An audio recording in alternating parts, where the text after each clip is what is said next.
Hello, everyone, on this beautiful morning. We are the ASMR stream for today. How is everybody doing? And thank you so much for coming to this Jasper's Game Day charity event. I will be your dungeon master for tonight. I have a wonderful crew of people with me. Are we feeling up to going around the horn and saying who we are and what we do, or will we rather just jump into things, crew? I'm good with whatever. Yeah, Yeah. same. Yep. Let's start with Ashley then. Hey guys, I'm Ash from Are You Sure You Want to Do That? And you can find me on the social medias as Ashley the Bard.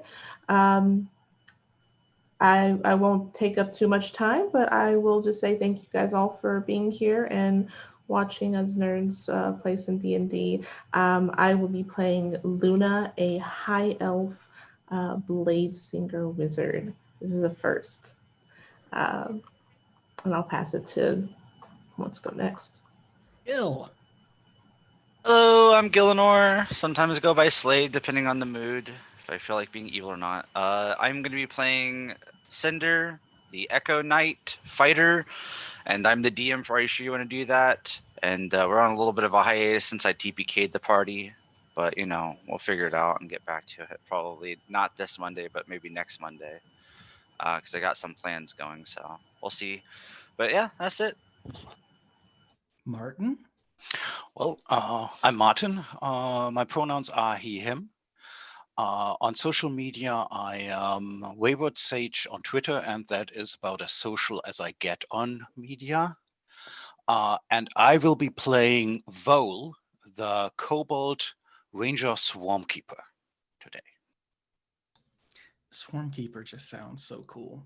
Chris. Hey, I'm Chris. I am going to be playing a Tabaxi, and today I'm going to see if I can not be killed within the opening hour 30 minutes. So, very excited to be here. Back to you, JB. Maddie.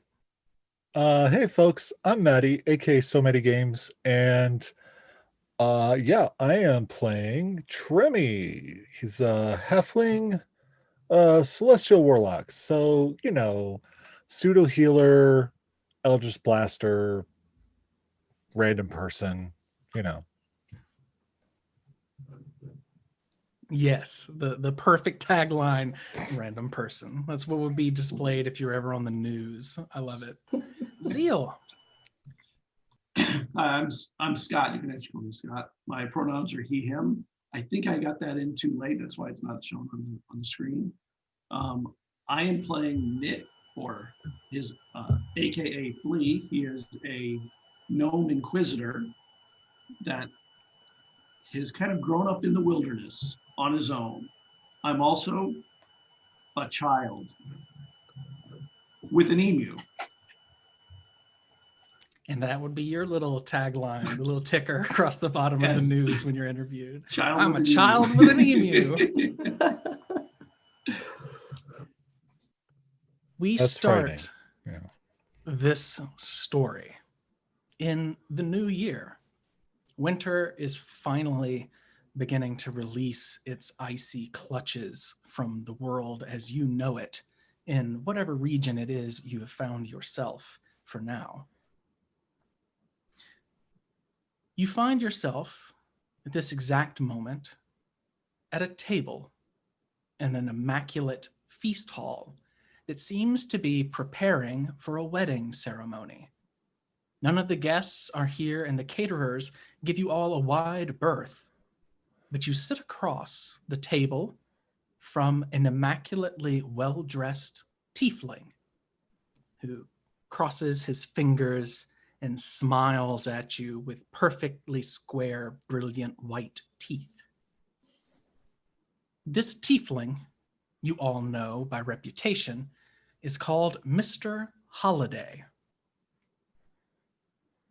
Holiday grins ear to ear at you and slides a plate of cake samples in front of each of you, glazed with different types of berries and snowberries, things that can be found locally or imported from abroad.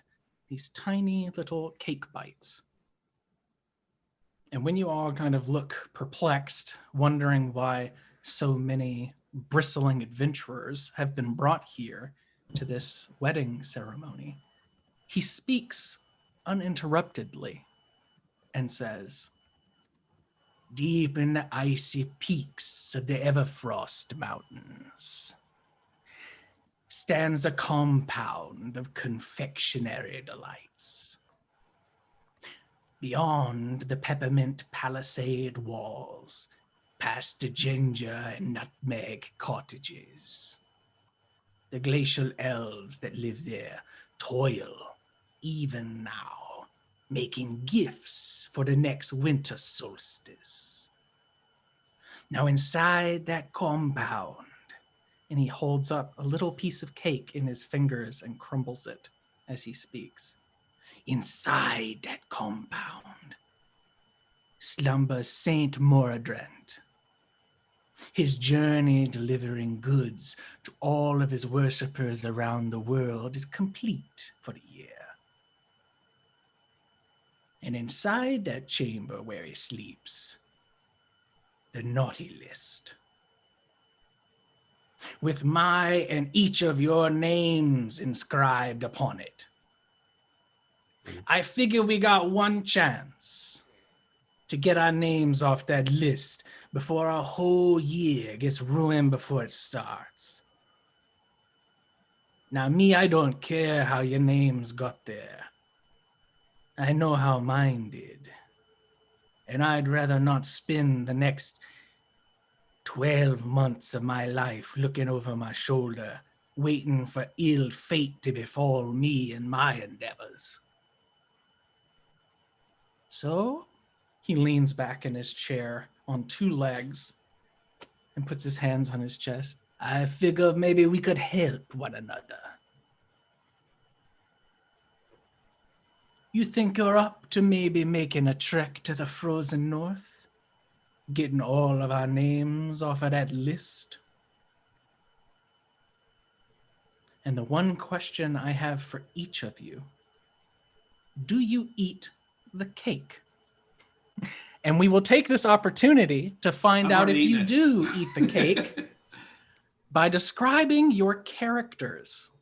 And we will start with Gil this time.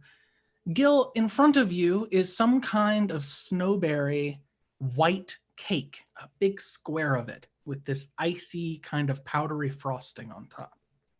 Okay. So Cinder has sort of to the shoulder length, almost completely white hair. It's kind of frayed and sticking up in different directions. He's got very white skin and this sort of huge, I wouldn't say pleasant smile. It's more of a malicious kind of smile. His eyes are kind of dark, and he will take a fork and get a bite of cake. And he looks at the guy and says, "I don't see why not."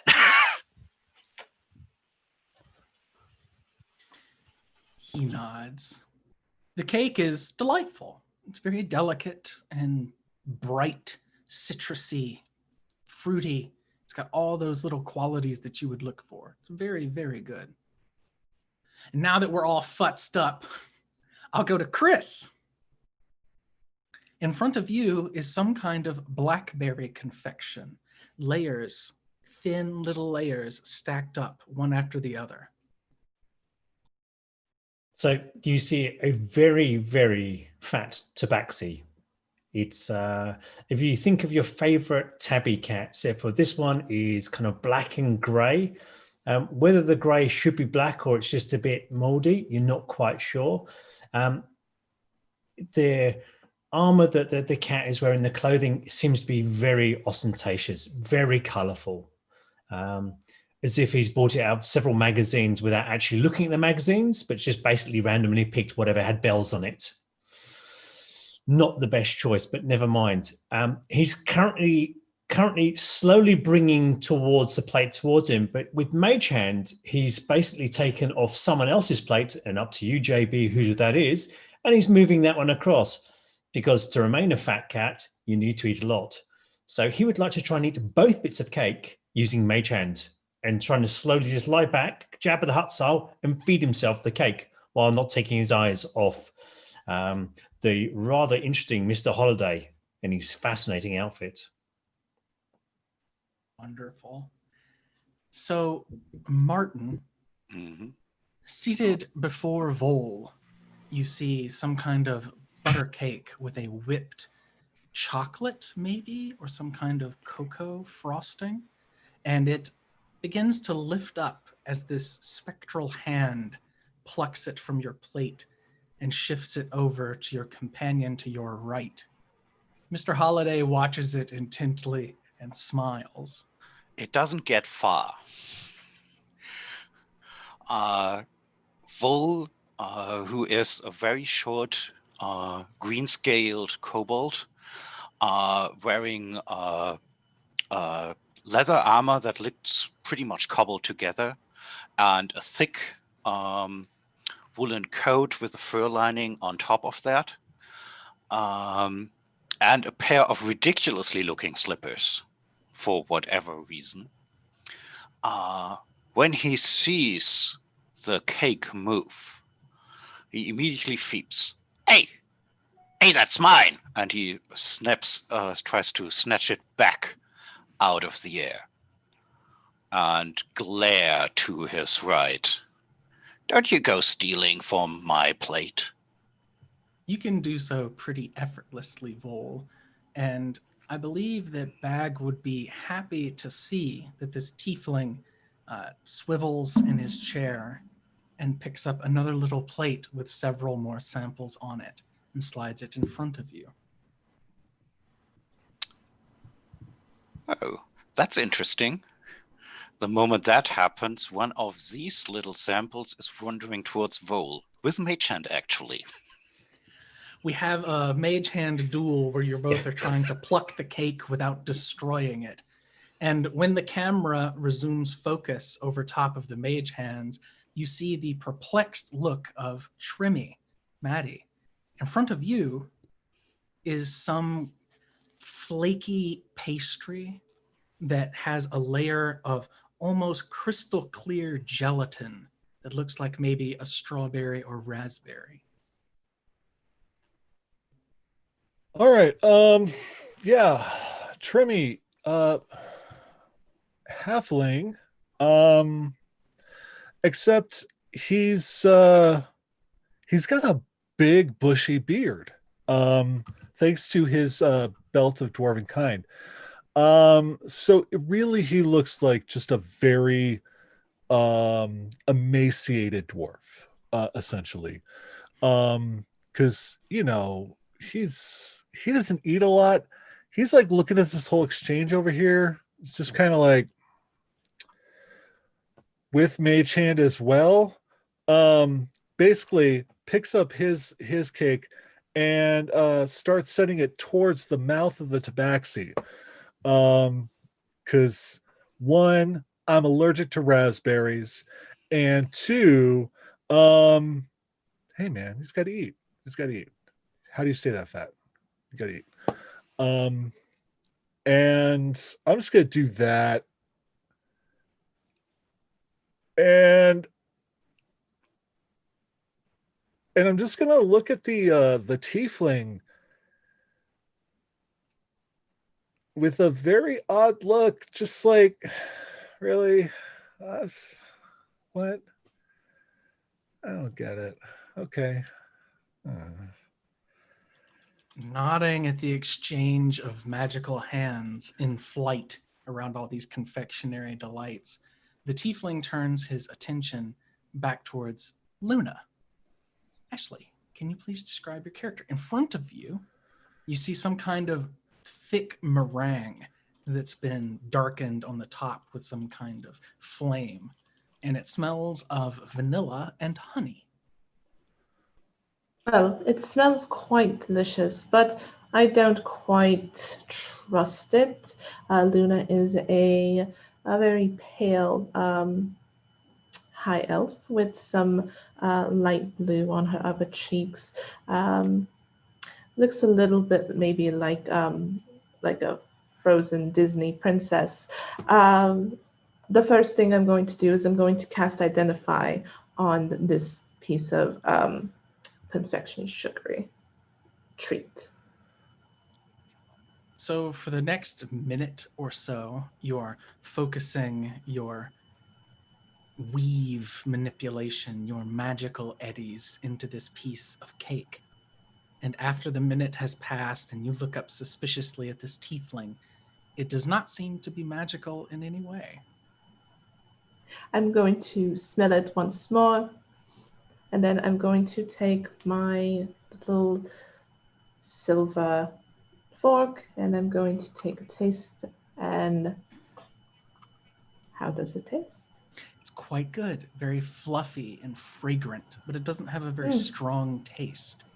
It's more of a palate cleanser sort of thing, and very enjoyable. This is quite delicious. There is only one piece of unmolested or eaten confectionery on the table, and it is sat in front of Knit. Scott, in front of you, there is a rolled cake that seems to be some kind of brown chocolate or toffee kind of cake rolled in with icing that makes this beautiful swirl and covered in powdered sugar. I lower my head to the edge of the table and look down the side of it. You know, if the rest of you don't want to finish your cake, I'm in, and I just shove it in my mouth and start eating. Delicious. I'm imagining So good. Since Vol described his slippers, it would mean that he has to be on the table at this point, having this like little duel picking apart pieces of all these confections and flinging them into everybody's mouths. The tiefling seems very pleased. He says, Wait, was this a trap? Halfway through. I would never waste confection delights to poison someone, if that's what you mean. I am a baker by trade. He holds his hands up. Well, you do get on the naughty list, though. And so did you. And you, and you, and he sweeps his finger across. All of us did something in the last, he thinks for a moment, 8 days to get our names back on this list. It's a whole new year, wiped clean. And what did you do in the last 8 days? What did you do in the last 8 days? I don't even throws remember the back at last you. 8 days. I killed lots of men. I lose track.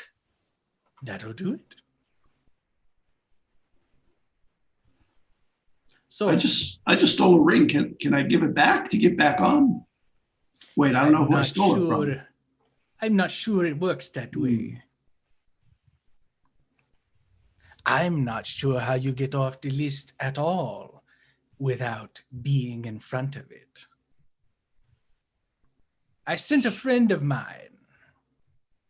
He is the one that told me my name was on the list. I've had him out there for several years, keeping an eye on things, ever since the first time I ran afoul of that cursed list. He gave me a few names that I could maybe try. You're the latest bunch.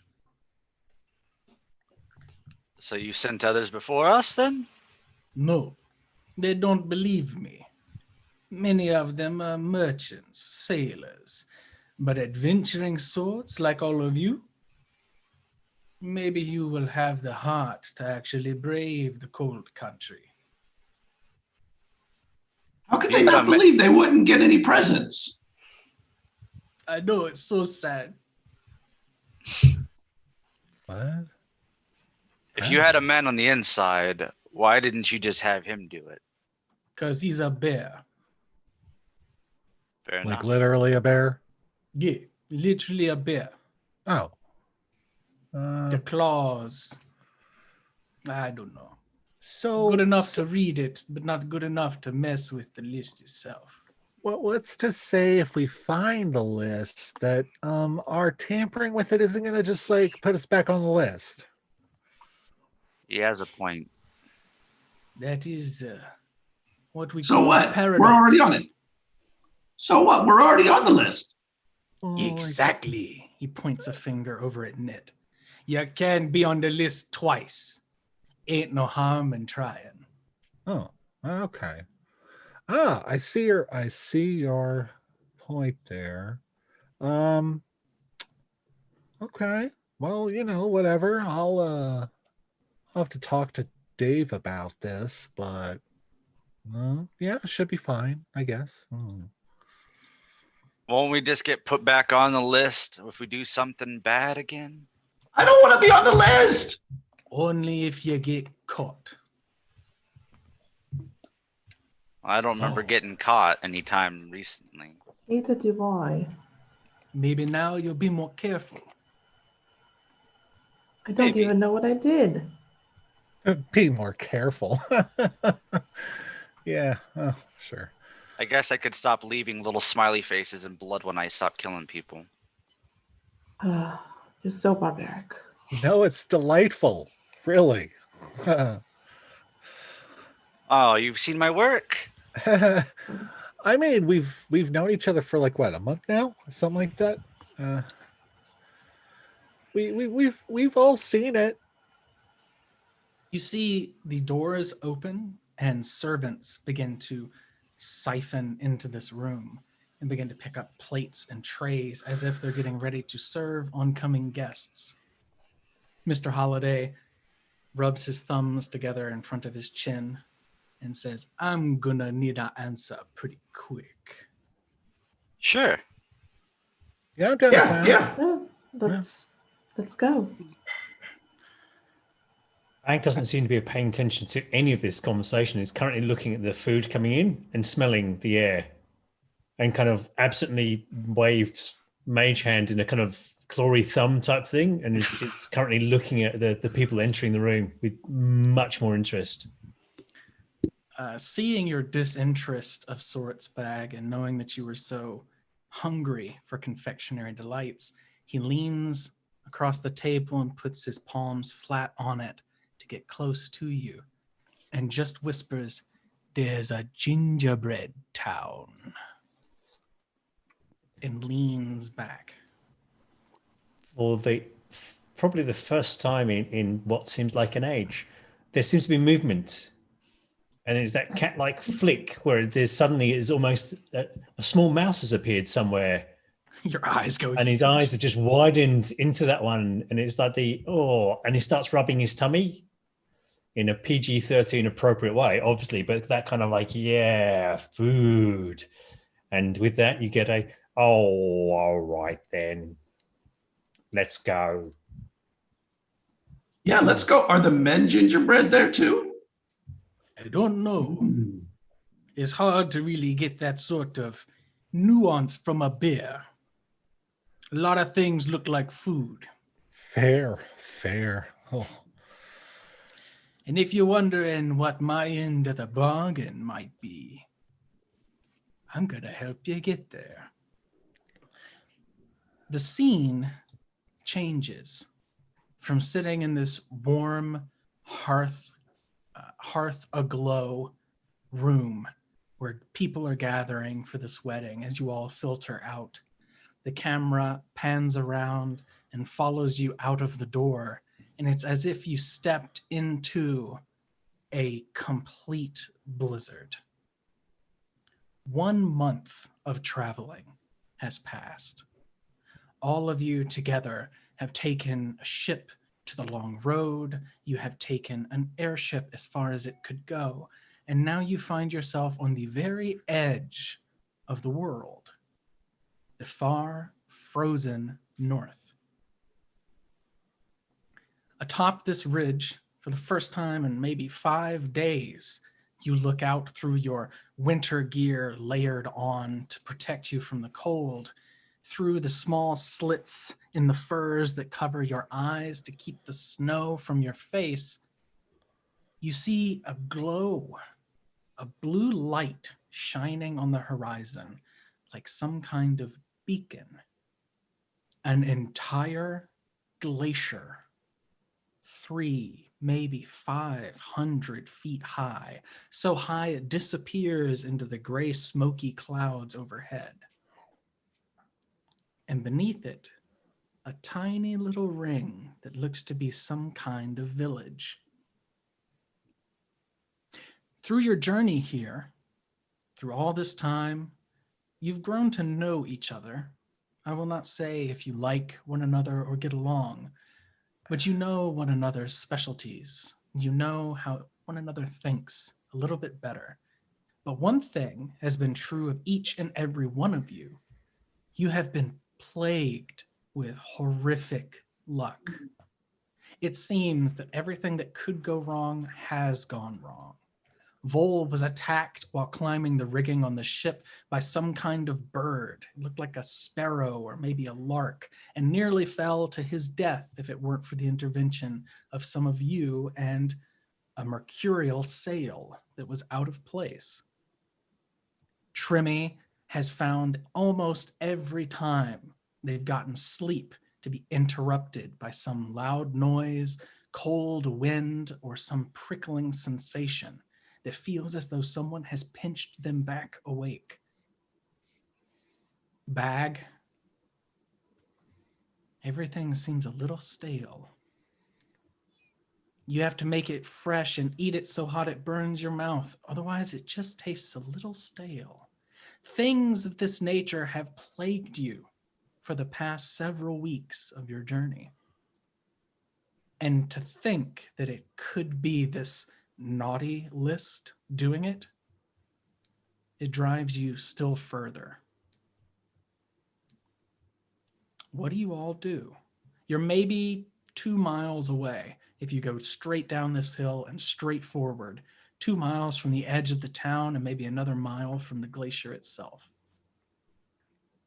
So I would like to talk to the group as we're walking. This guy wants us to take our names and put us on the nice list or whatever, take it off the naughty list. But if we just mess up again, we get back on it and all this stuff happens again, then we got to track back up here and do it again. Why don't we just kill the guy making the list and get it over with?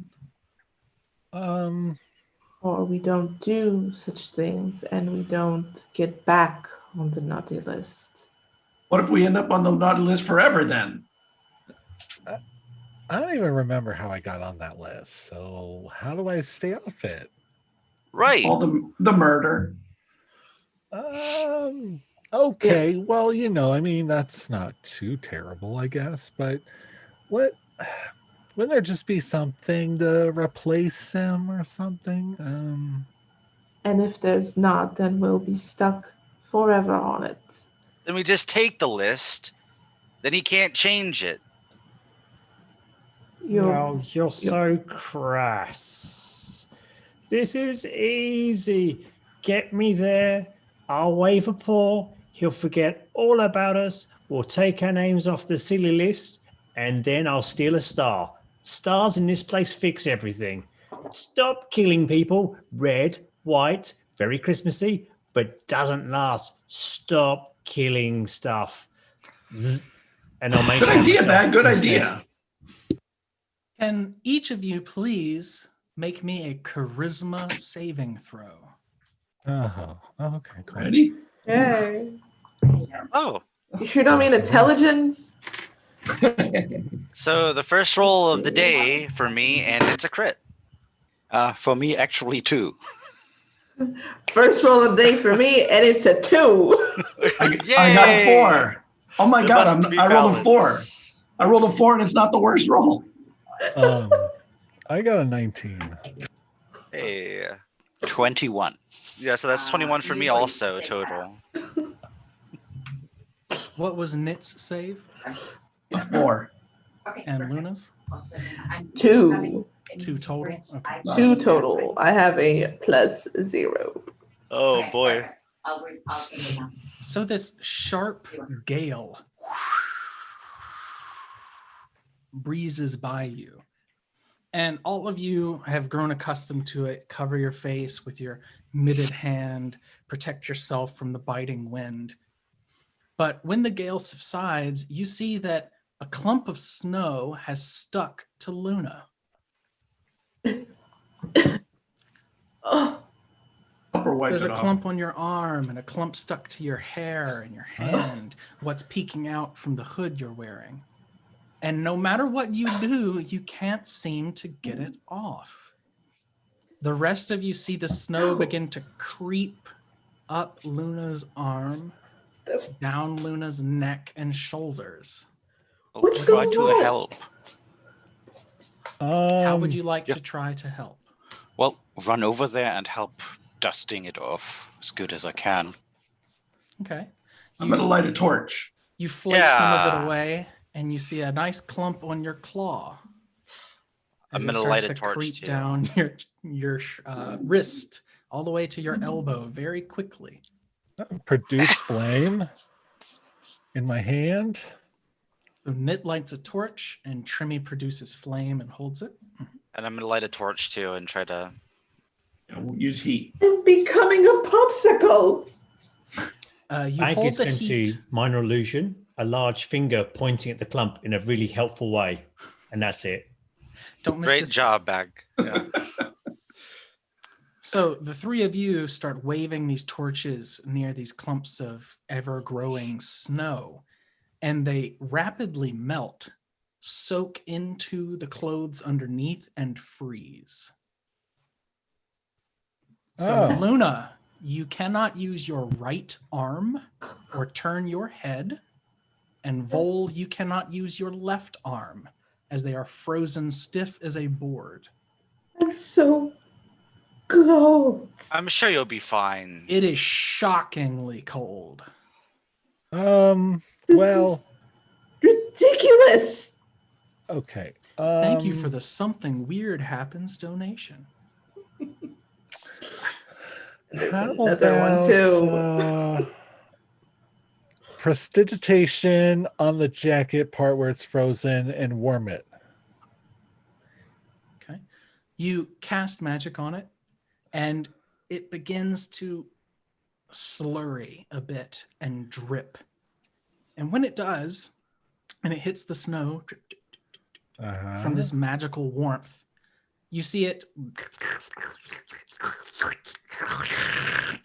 into the shape of a tiny pygmy elf Ah, with blue skin and sharp needle-like teeth.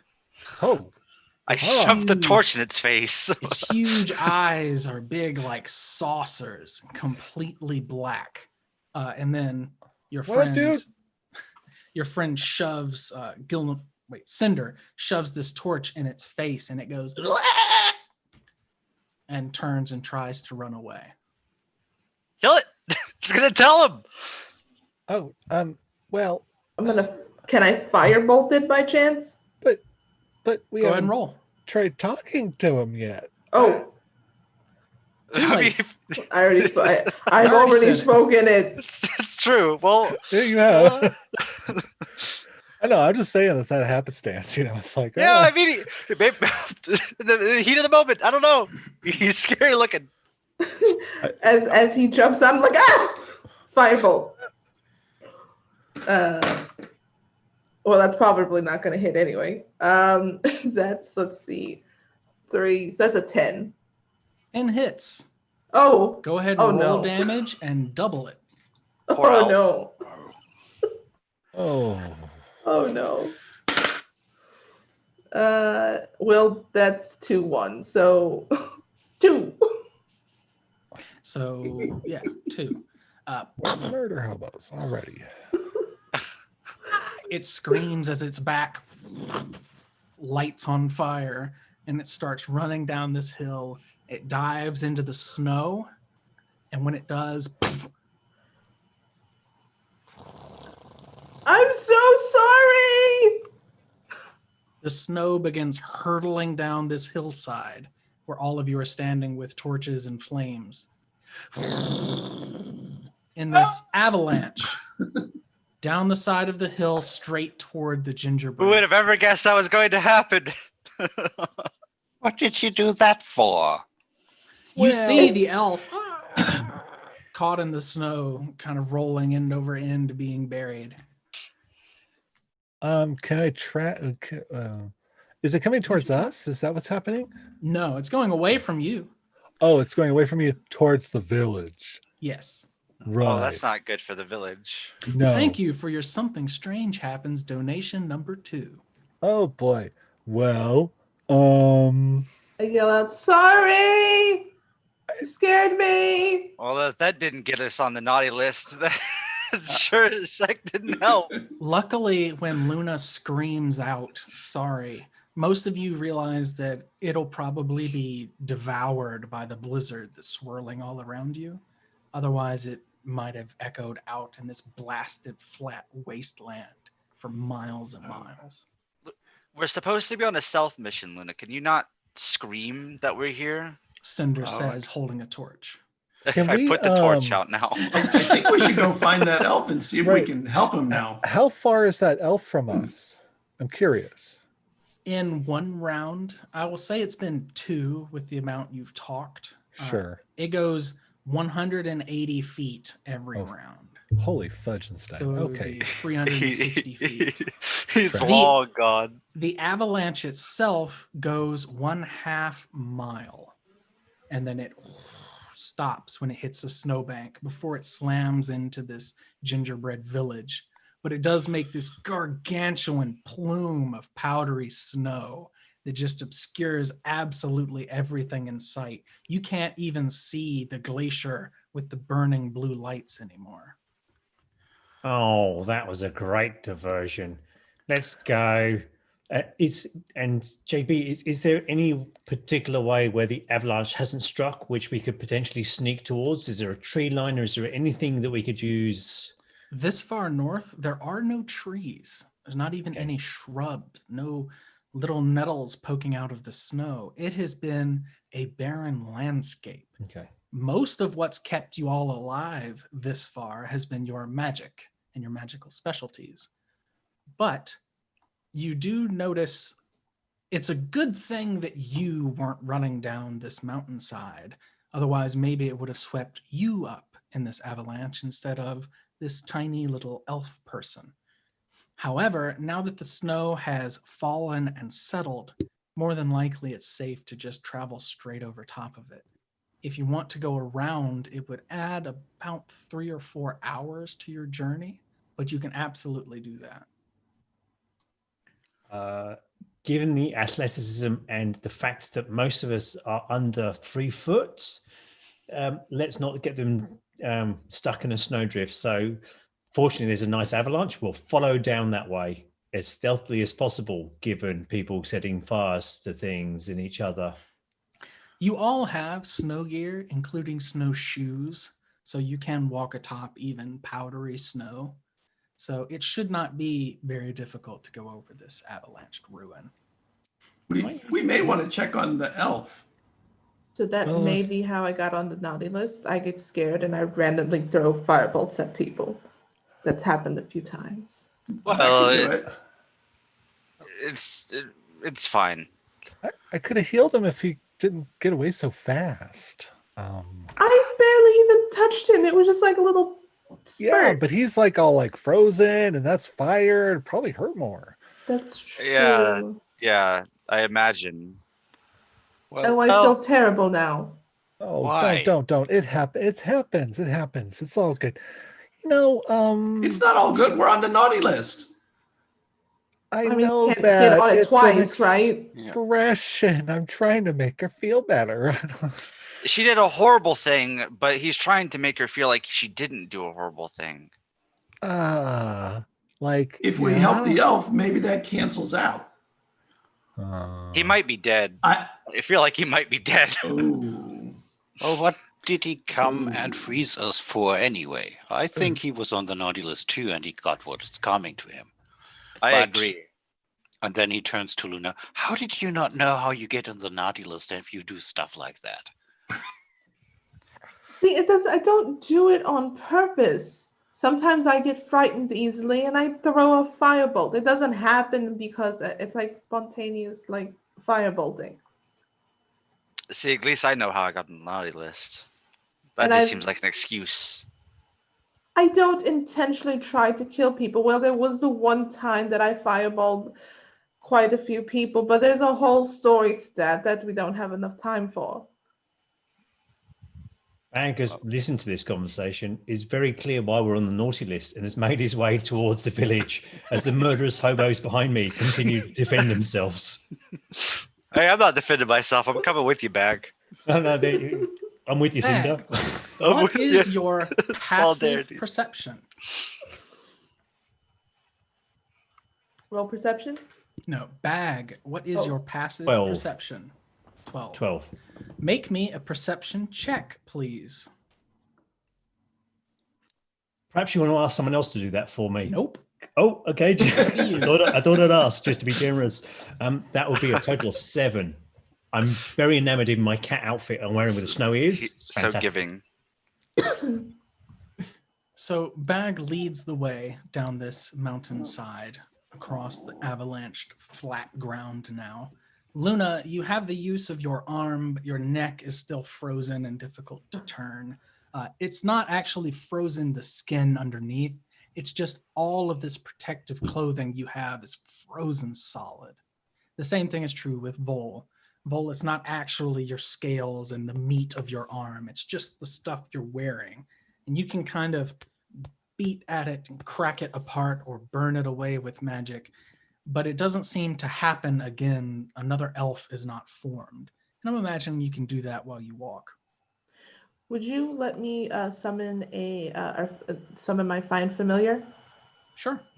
Cool. If you want to kind of, whoa, everybody for a minute. Yeah. Okay. JP, the Or does it reason I'm take an probably... hour? Let's say you already have your familiar. That's a lot Okay. easier on everybody. Okay. What were you You saying? just Sorry, JP. I think the reason Bag's so distracted is he's using minor illusion, especially around some of the rest of the party, to have kind of broken elf bodies appear. So the little snow one there, just sticking out the snow in different places, just kind of casually just making it appear just in front of people to the left Casting and to it the in your right as he's chest walking down so the they hill. can't see it. Yeah. Yeah, I love that. So all of you see that there are, seem to be dozen, but whenever you get close, the elves disappear. However, These elves are disappearing on us every time I try and pull them out. If one- everyone but Bag, make me a perception check, please. Oh my God, my rolls are bad today. I Oh, got that's a not bad. natural 1. Nice. I rolled 22. a 10, so I got I a got 9.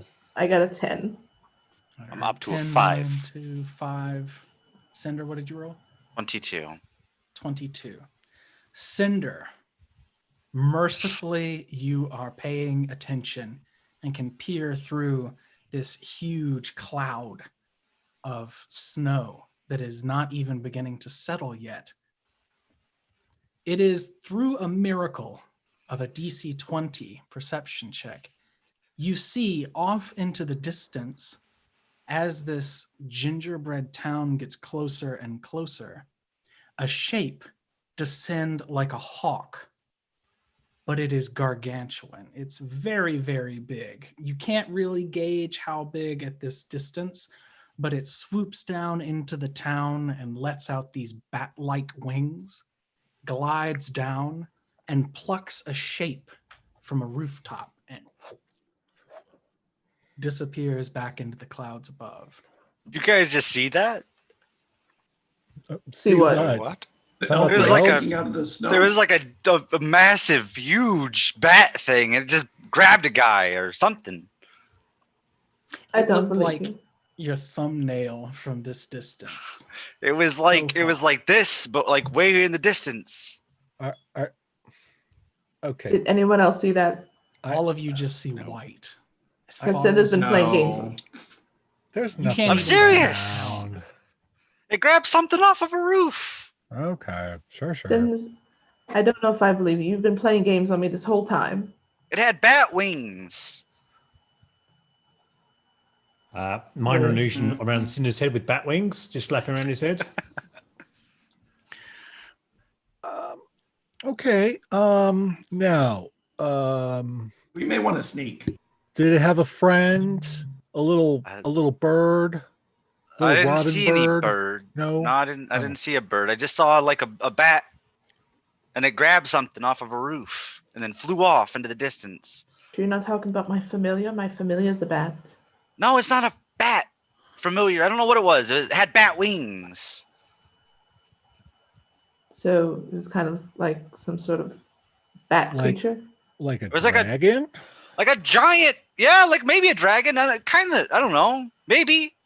I didn't see it very well. I just saw bat wings and it grabbed Okay. something. You know, I I know think it was picking. I know we've traveled for a month and stuff, but maybe we just turn around. You We just know, turn around. this You- could be like, have you ever heard when people are in the desert and after being like in the desert for so long, they start seeing things? Well, maybe that's what's going on with him. It's like this an a- oasis, but the opposite and cold. Right. I mean, Maybe maybe it was an illusion. I don't know. Bags putting illusions on the ground. maybe it was a great beast on the good list, picking up its present. I hope so. It was on the good list. It didn't look very good. I don't know. Shall we continue moving forward? And Question: are you looking for this elf? Yes, I Yes, have been we have kind of been. scanning around, with all the other hoping to elves. see the elf. Because So- if I'd like to heal him or something. Here is a bit of a tricky proposition. It is very dark here. Oh. Some of you have dark vision. That is I have devil's true. sight as well. You have devil's sight, so Mm-hmm. you get to make your perception check. No changes, a regular perception check. Everyone else who's trying to make one without the assistance of light would make it at disadvantage. so perception. Do I care Yes. about this elf? Let's see. Oh boy, this is okay. Still. 7. Oh, 16. Nice. Sure. I am not 16 very and a 17, how perceptive, cool. so 9. I'm gonna change dice real quick because that dice is cursed today. So it sounds like Yeah, 7. it sounds like Knit, you see the most probable path that this thing fell down from where you were standing earlier. That is why you get to make someone in the group with your assistance, Knit, gets to make a survival check with advantage to try and uncover this elf. Ag. Ag. Anybody but me. Stop messing with us. Come and help. Bag, will you make me a survival check with advantage, please? Okay. You all have terrible, terrible choice in people to roll dice for you. I'm just telling you that now. Let me just. First one was. So I'm -1. So the first was an 8, and the second's a 14. So hooray me! I found snow. Well, you got a 13 on the second one. 14. A 14 is 14 enough. -1. There we go. 14 is enough. You take about 10 minutes going down this path with Knit's assistance. Knit is keeping an eye on where you came from and where you're going. And you are trying to find where this snowbank might be and where this buried elf may be. It takes you 10 or 15 minutes to actually find the little critter, but it is, sure enough, buried under about 5 feet of snow. It's not difficult to unearth Wow. it from above, but it would be almost impossible to escape on his own. When you finally dig down, you see the blasted, charred, blackened flesh of its back as it's face down in the snow. Oh. Is he oh, dead? Oh. He looks. Can somebody heal? Is he dead? That Like sounds dead like a to- medicine check. If Oh someone, may not- fudge. I may not be I'm very making you wise. use skills. How I'll terrifying. try to medicine check him. I'm gonna poke him and like with a stick. I may not be very wise, but Poke him with a stick. I'm smart enough to think that's probably dead. I'm 20. like really dumb stat wisdom here, so come on. I'm pretty good with wisdom. So I mean I'm not the best, but I'm all right. 20. Oh, A 20, Not nat 20. you believe it is alive, but it is unconscious. He's I would like alive. The cold seems to have no effect on it whatsoever. I would like to use one of my healing lights to heal it for 3 points. You heal it for 3 points. Yes. It blinks open its enormous black void eyes and looks back at you and then scrabbles away when it sees Luna. I'm so sorry. Look, Oh, it's- look, it was an accident, man. It's cool, You dude. scared me. Unfortunately, it's a reflex, JB. It looks like a mouse to me, so I pounce on it and just literally put the tabaxi claws around it to cage it, like you do with mice, just to pin it When in its you place so it do- can't escape. Oh, please don't eat him. Almost like a fainting goat, it goes, eh. As a good cat, Bag. I catch it in a little cage and pick it up and then bring it back to the rest of the party with a big grin on my face and then drop at the feet of Cinder and then wander back towards the village. It's about 2.5 feet tall, so you can absolutely pluck it Yeah. up and drop And it. just drop it in front of him like all good cats do, and then literally don't care anymore and start walking towards the village. I'm gonna like tap the little elf on the cheek. It opens one eye. and It's looks okay. around. It's okay. Look, the cat's gone. Really sorry. I apologize. You scared me. It runs its snake-like tongue between its wide-gapped, pointy teeth, kind of nervously. Who do you work for?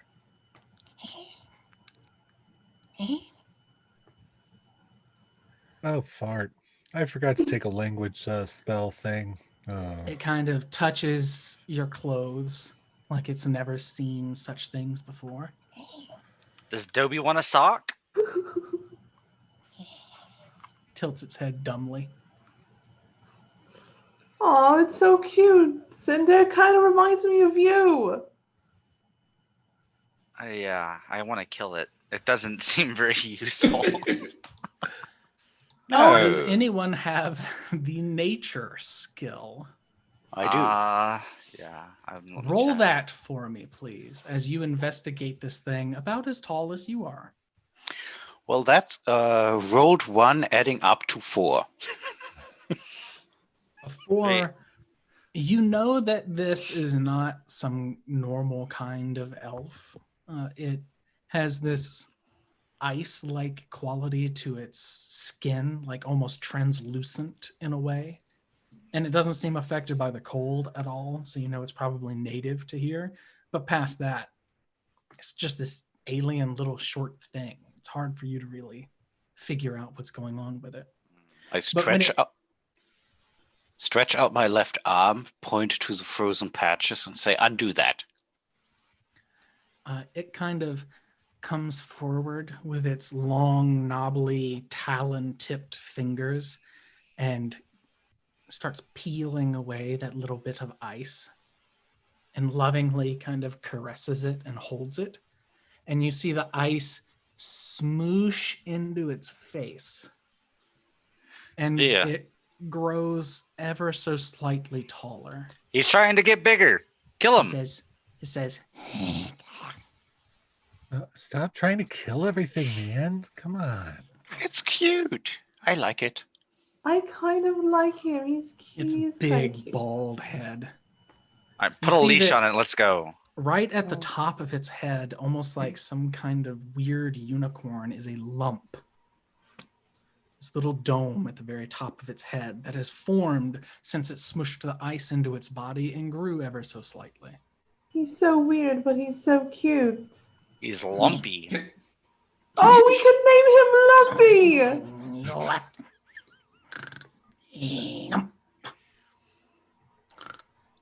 We need to get to the village. Yeah. Bag is a dot in the distance. He's been walking this whole Lumpy. time. What's in the village? What's the bat? That cat's gonna die, man. He starts walking along the top of the snow. He's shockingly light. Bag would know because he picked him up. But he just walks over top of this powdery snow and doesn't even really leave a trace. I'd like to follow Lumpy. All right, too. Lumpy. Take us to your leader. He says. Unless any of you speak glacial elf. No, I'm sorry, that's not in my I language. don't have that one. Exactly. No. Yes, that's exactly the language I chose. Oh wait, I'm sorry. I actually do speak glacial elf. It's just here underneath the other languages I speak, which is southern dwarf. Yeah. Yeah, right. Bag, you are taking point in this endeavor. And when you finally pass through this billowing tall cloud of powdery snow, it doesn't seem to have went all the way to the village. So when you come out of this cloud of snow, you see overhead gray, swirling, angry clouds. This blizzard has not stopped for several days. You're not even sure if it does this far north or if it's just eternally here, keeping this place locked tight in ice. The village in front of you, now that you're closer, you see buildings that are made squat in multiple stories, completely out of gingerbread. In front of the place is a 5-foot-high, sharpened, pointed peppermint wall, like a palisade. This seems to stretch in both directions. It's frozen over and covered in grime from the wind, but you can see the stripes and ribbons of white and red that kind of flow through it. Even now, you get the sense that there is more of this place under the snow. Like, it doesn't feel like it's built flat where it is now. It seems like it's half buried. And there are little holes dotted all over the place, as though people climb down into tunnels to go into those lower reaches. The pathway, the main cobblestone road, you notice with a little bit of horror, seems to be made of slabs of frozen meat. Dotted along, and it goes straight towards this enormous blue glowing glacier off in the distance, past this place.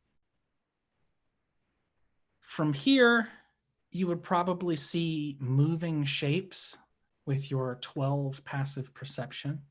You see that there are shapes moving on the tops of roofs. There are shapes inside the windows moving ever so gently, but there is absolutely no light anywhere.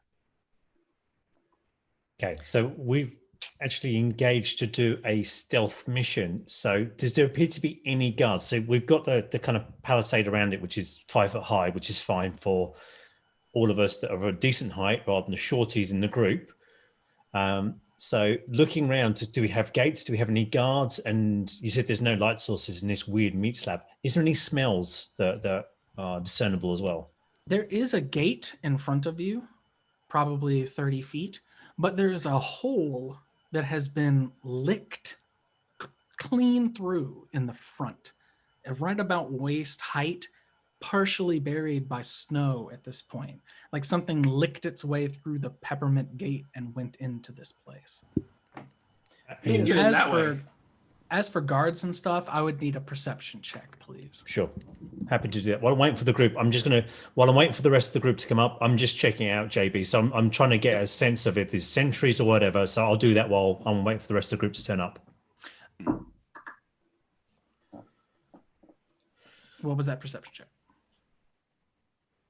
Yeah, what was that perception check? It was a 7, so I'm not quite sure what it was. Marvelous. The rest of you follow after this trundling little half-formed ice thing, like some kind of cross between a goblin and an elf. This tiny little thing seems so at home in the snow, but it too is looking around with some kind of grandeur, as though it sees something immaculate in the sky, and it turns towards the village, and it like prickles. The little white hairs on its body stand on end, and it trundles faster. You can all Is keep it up with lumpy? it very easily. Going to tell us something. I wonder if that thing's coming back. You mean It's the bat funny that you doesn't should exist? ask, Knit, because as you all escape this cloud of billowing snow, you see a shape descend toward Bag. A large creature with 25-foot wide bat-like wings comes streaking out of the sky Told you. towards your tabaxi companion. Bag, look up! I Move! told you Bag. the cat was gonna die, man. Can Uh-oh. you He's got 9 make me lives. an athletics or acrobatics check to avoid being grappled by this wyvern that descends upon you? The very second I see that wyvern descend, I'll try to cast fog cloud around Bags in the hope of giving him some cover. It comes down, its feet hit the snow, and this fog cloud erupts. I'm gonna summon my echo, by the way. Okay. I will blade song. All right. How about you, Trimmy? And what about you, Knit? Are you doing anything that takes an action? Yeah. I would like to. How far away is the cat? About 30 feet. Oh, okay. I would like You can to. no longer see the creature or your companion from this fog cloud that has erupted. In that general direction, I would like to cast darkness. Okay. So this enormous cloud of fog billows out, and then this sphere of infinite black appears right in the middle of it. Knit, are you doing anything? Yeah, I'm going to cast a minor illusion of one of these lumpy elves running into the cloud near the wyvern to try and maybe distract the wyvern. Lumpy shrieks in horror as another thing appears out of nowhere and falls over in the snow, and it runs silently into the cloud. Bag, you feel the telltale grip of talons upon your body, rolling disadvantage, and then I subtracted 5 because of darkness, because I am lenient, still gives it a 14, which beats your 7. So the fog cloud partially dissipates, and you see absolutely nothing. It's as though you're already dead, or as though you've always been dead. It's complete black in all directions. You just feel the bite of the snow and this gentle claw around you, but the talons themselves are digging into your clothes and hitting anything underneath, like pressing angrily against your skin. It beats its wings and lifts 10 feet off the ground. So all of you see this black sphere, and then a wyvern head comes out of the top and looks around like, what the heck? At that moment, I would like to Eldritch Blast at the wyvern's claw, since I have the devil's sight. Mm-hmm. Give it a shot. All right. I get 2 of those. So let's. Okay. One of those was like a 25. The other one was a natural 1. Okay. Can you roll that one again for me? Okay. That 18. Does an 18 hit your armor class, Bag? Okay. So go ahead and roll damage for both bolts. Okay. Let's see. The first one is 10 force damage, and the second one is 11 force damage. So Bag, go ahead and take the 10. The Wyvern will take the 11. And sure enough, the plan succeeds. This thing, startled by the fog, this blackness that appeared all around it, it tried to fly up and then it felt pain in its feet. It's not sure what's dealing that damage or hurting it. It lets go of Bag. Unfortunately, one of the bolts slams into Bag's shoulder and sends you reeling end over end into the snow as you fall and land. It beats its wings again and flies straight up into the dark sky. It's about that time that Trimmy drops the darkness and you see Lumpy running straight at you with its claws out, and then it disappears for some reason. And then the normal Lumpy stands up out of the snow. You have no idea what the hell is going on. And I would like to and there are 2 cinders for some reason. It's all very confusing. Go ahead, Trimmy. Since I slammed him in the shoulder with the bolt, I'm going to hit him with a couple healing light for 7.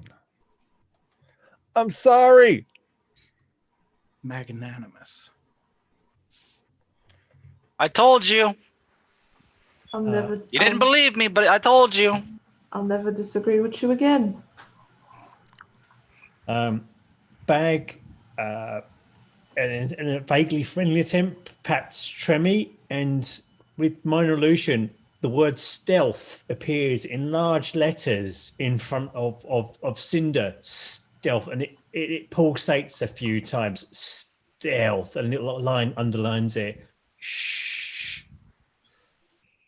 Says the one that almost got grabbed. Is that in common or halfling? Joke's on you. I can't read. The exclamation point then. Always helpful. I think that thing's on the naughty list, and he's mad. Unless these elves are all on the naughty list. Lumpy, are you on the naughty list? Lumpy seems to just kind of trundle up to this gate and crouch through and climb through this hole that's half buried in snow. I wonder if this is his home. Lumpy, is this your home? He's on the other side of We'll the gate follow. now.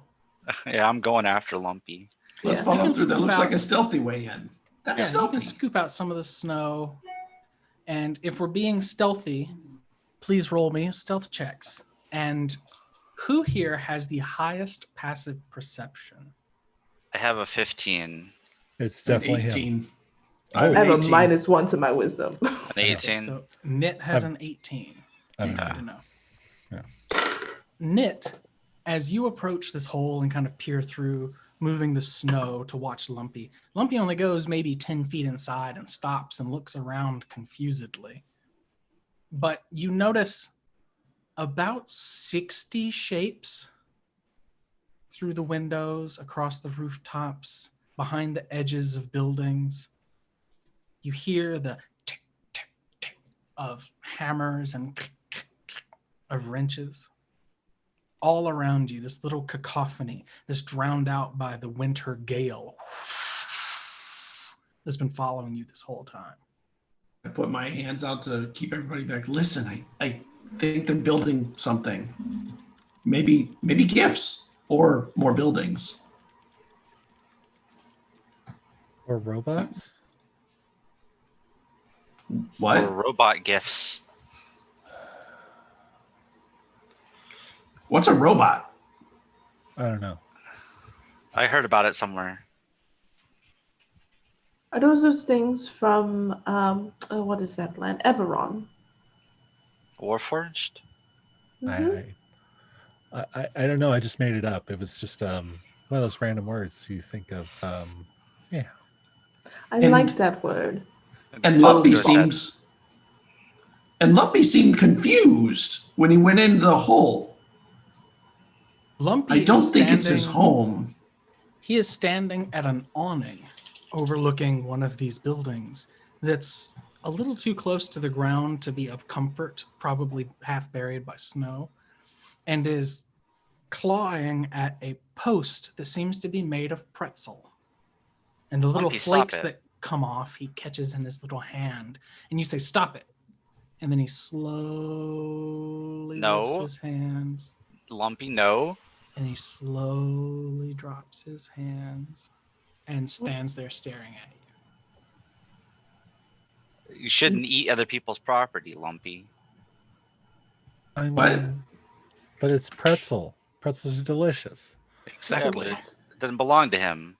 You can all climb through this hole. It seems big enough now that you scoop the snow out for a large creature to go through. It's a pretty sizable hole through this gate that's not been tended or touched. I wonder if this is where the bear came in. Is it taking property if you're licking the fence? I feel like that's damage to property, and I think that'll put you on the naughty list. I mean, This is going to be hard. Yeah. I think we've done worse already. What does it matter if there's a little bit of pretzel? I mean, it's delicious. And I'm not too lumpy.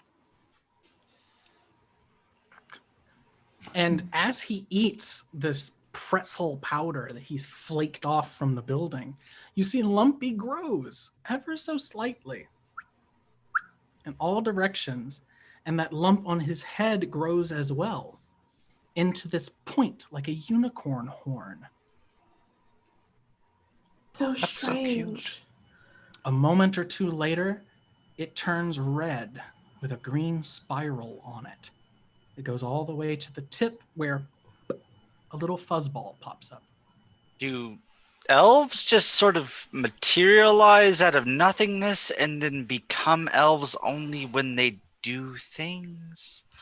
I'm an elf, and I've never seen an elf do these things. Can I do? Lumpy. I pick up a snowball and I plop him in the back of the head with it. Oh, that was Roll so damage? rude. Damage? I don't know how much damage is a 1d4. snowball. Oh no, Lumpy, I'm sorry. So One.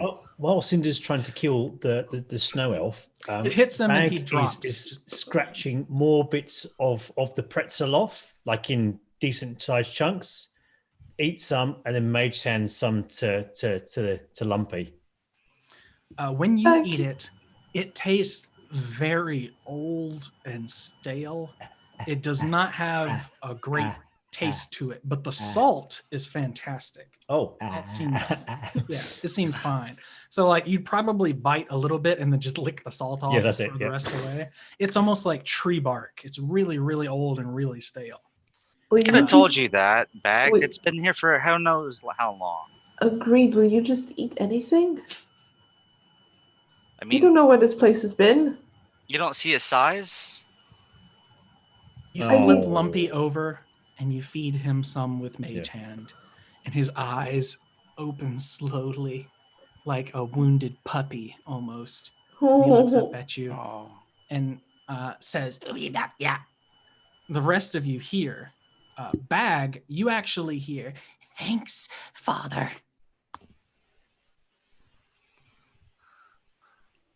Whoa. oh, oh, He gets up with his rickety little legs and knees. oh. What? Look at Vol. Oh, Vol. Oh, I think he likes you, Vol. Oh, you should hug him and then try and move away in a fat cat way, slowly. He watches you depart intently. Huh. Vol, do you approach Lumpy? no. Vol I'm just kind of Looks at confused. him, and looks at you, and looks at him. Well, then I go and tickle his chin a little bit. When you tickle his chin, he and like his teeth clack, you know. He says, "What you did?" And Bag, you hear, "Thank you, Father." He's so cute. Oh, I think we need to keep him. Can we put him on a leash at least? Bag, You hear that he is spouting off kind of endless gibberish at this point about how magnificent this place looks, how glorious this is, how incredible he could spend his life here. Oh, lords, Lumpy is in paradise. Oh, I can speak elf now. What? Watch this. And go up to Lumpy and then kind of give him a big cat smile. Try not to show too many teeth and fangs at the same time. Do you know the naughty list? Lumpy is 8 minutes old, he says, in elf speak. You can all hear Bag just fine, speaking normally. How can you talk to him, Bag? How did you learn elf? I didn't know you were that smart. Oh, everyone can do it. And ignoring Cinder at this point in time, look down. Where's home, Lumpy? With fathers and mothers. You are my home. Tears roll down his cheeks. Making him Lumpy cry. is happy. Why is he crying? Oh, what did you say to him? And look back at Vol because you didn't hug him. Oh, dude. Dude. Lumpy Oh. is so happy. Maybe Hug I'm going him. to hug him then. You go and hug him. Father is pleased. Lumpy has done well. Nod. Yeah. We're off to find the list. The wonderful naughty list of all. Knit. You hear the sound of feet on snow. And I'll put my hands out to everybody and put my ear that direction. There's someone coming. Fairly close, probably just behind the building you're next to. Maybe we should. Can I back everyone up? Back everyone away? Maybe we should sneak through this town. I'm not very Quietly. sneaky. I gesture to my armor. I can help with that. And I cast Pass Without a Trace. Perfect. And how that works actually is Vol opens up his woolen coat and a whole swarm of little hummingbirds in all the colors of the rainbow start to swirl around him, pushing up the snow and basically creating the distraction so it's harder to see the rest of us. That's great. So everyone, please make me a stealth check, and you get to add plus 10 to it.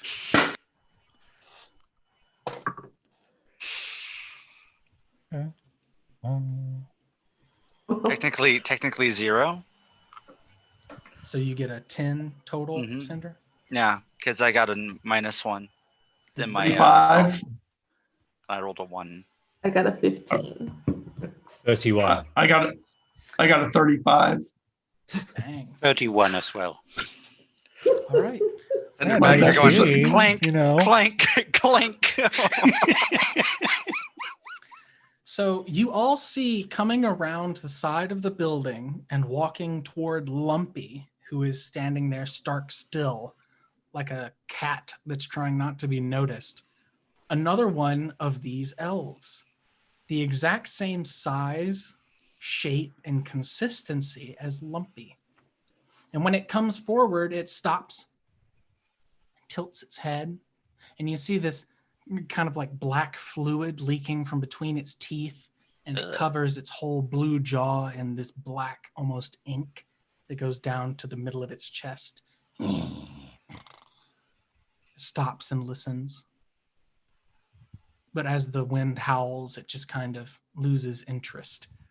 It approaches Lumpy and puts a hammer in Lumpy's hand, made of what seems to be either like wood or pretzel or gingerbread, something like that. This well-worn blackened hammer, and then it points to the pretzel stick that has been carved open. And Lumpy looks at this hammer with awe and splendor and starts fixing the post that Lumpy broke. We can't let him be a slave here. We are going to take our first break here. So we will be back in, I want to say 5 minutes, everybody. Is that enough time, or would you prefer Yeah. 10? Sure. 5's fine. Five's Let's fine. do 5 minutes. We will be back to finish up the rest of our story. Thank you so much for the donations. Something Weird Happens is my favorite. All kinds of avalanches and wyverns. It's wonderful. Oh, We Sorry. will be back soon. Hello, everyone. We are back. We know it took 10 minutes. Don't judge. This is not a judging space. To get back into the game, you have found your way to the Gingerbread Village, Gingerbread Town, and discovered these strange little glacial elves that seem to trundle around and grow as they eat and repair this place, this strange place. You made your way through the Peppermint Gate and the Peppermint Palisades into the village proper, through a hole that you believe to have been licked open by a bear. Now you find yourself at the front throes of this village as your best new friend, Lumpy the Glacial Elf, has turned all of his attention to repairing the structure that he damaged to finish growing. DM, would I be able to roll a history check and see if I've ever read about these kind of elves or a Sure. town like this in all my Well, readings? The other elf kind of turns its attention away and climbs up the building to another spot where it's kind of collapsing. This gingerbread has turned soggy and is falling apart. And he's slapping it back together and fixing it. when that 23. elf leaves. Oh, sorry. Okay. We're good. What are you doing? Cinder? I'll let her go first and then I'll go. Okay. A 23 is actually just high enough where it's not really the elves that catch your attention, but it's thinking back about this Saint Modrent that was mentioned by your tiefling companion, Mr. Holiday. It's supposed to be this magnanimous elder being that has existed for all time, all recorded time, or maybe that's just part of the legend. But apparently, everything it touches is made magical. Not often very powerful, but you're imagining that if he made this town, maybe the town made the elves, or vice versa. Maybe he sculpted one of these elves and it's just populated and built this place. Whatever it is, from those little recollections and the idea that this is a being that has been worshipped, you think that this might be some kind of vigil. This whole town might be some kind of altar to this creature called Saint Mordrent. And you believe that these things, as you see your best friend Lumpy repairing this pretzel stick that he tore apart with some kind of innate magical ability, you think they may be the caregivers of this place. I would relay this information back to everybody. So once that other elf has left, I'm gonna kind of like go out carefully and I'm gonna take the hammer from him and go, "You do everything people tell you to do." He may want to fix it to get on the list, the good list. I think His they're- claws curl up and he hunches into almost a fetal position like he's going to be blown over. His eyes get juicy and blink real slow. Don't just listen to anyone that does stuff. You're better than that, Lumpy. Oh, You he's say not. it from the shadows. I like pick him up and like carry him over to the rest of the group. When you pick him up, like a ferret almost, his top half is really tense and holding on to your arm or holding onto your hands with his elbows, but his bottom half is just limply kind of dangling there. And you walk back to the rest of the party.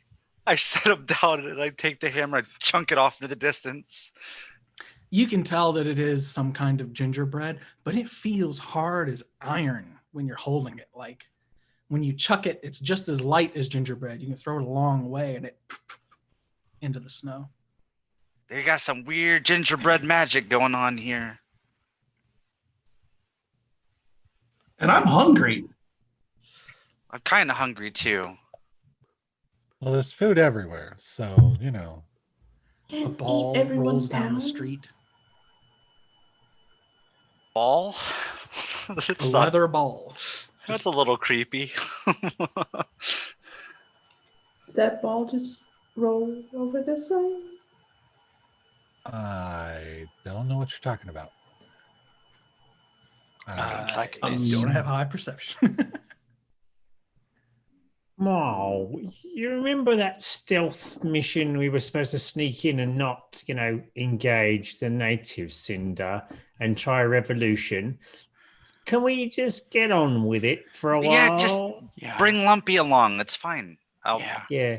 pick him up Lumpy- and put him in my backpack and then put my Lumpy backpack on. says you've just thrown his birthright away, you oppressor of the gingerbread people. And then I just slink off. Wow. He can repair where we eat. That's well, it's too late. I threw the hammer away. Oh, true.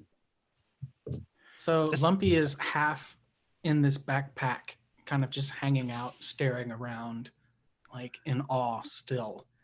And you have multiple avenues of traversing this town. There is the main street with the slabs of frozen flesh, half buried under snow, but you can see them occasionally, like the marbling of some kind of great beast that leads all the way to this glacier far, far in the distance. Oh yeah, are we Ooh. just gonna like ignore that? Because that's a little. Does it look like Disgusting. bear meat? Or what? Would you like to investigate said meat? What? I don't eat meat, but maybe we can see. Yeah. I'll Does give it- you the help action if you want. Does it Yeah, look let's like investigate it. Martin? Let's look at that. does it look like it's a limb or so, or does it more or less look like a They a seem row like of steaks? uniform cut, like pieces of tenderloin almost. They're all uniform and perfectly shaped to fit together into this cobblestone pathway. Lumpy, Nick, what's go under ahead and roll that? that investigation. Edges of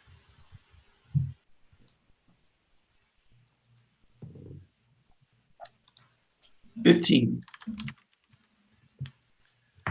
15, you kind of break away. You're still within this cloud of magical deterrent almost, this thing that keeps you so invisible to peering eyes. You don't even leave impressions in the snow when you walk over. And you see that the slab is about 8 inches deep in the snow, and it seems to have been laid there recently. Are there edges that have fur on any of these There pieces? are no edges at all. It just seems completely smooth and cut by hand to fit this weird kind of pattern in the road. If you would like to cut a piece and try to investigate further through taste or close inspection, you can do that. That Oh, no, seems I'm like a not doing trap. That seems like a trap. I'll investigate further. That's actually something I'm okay at.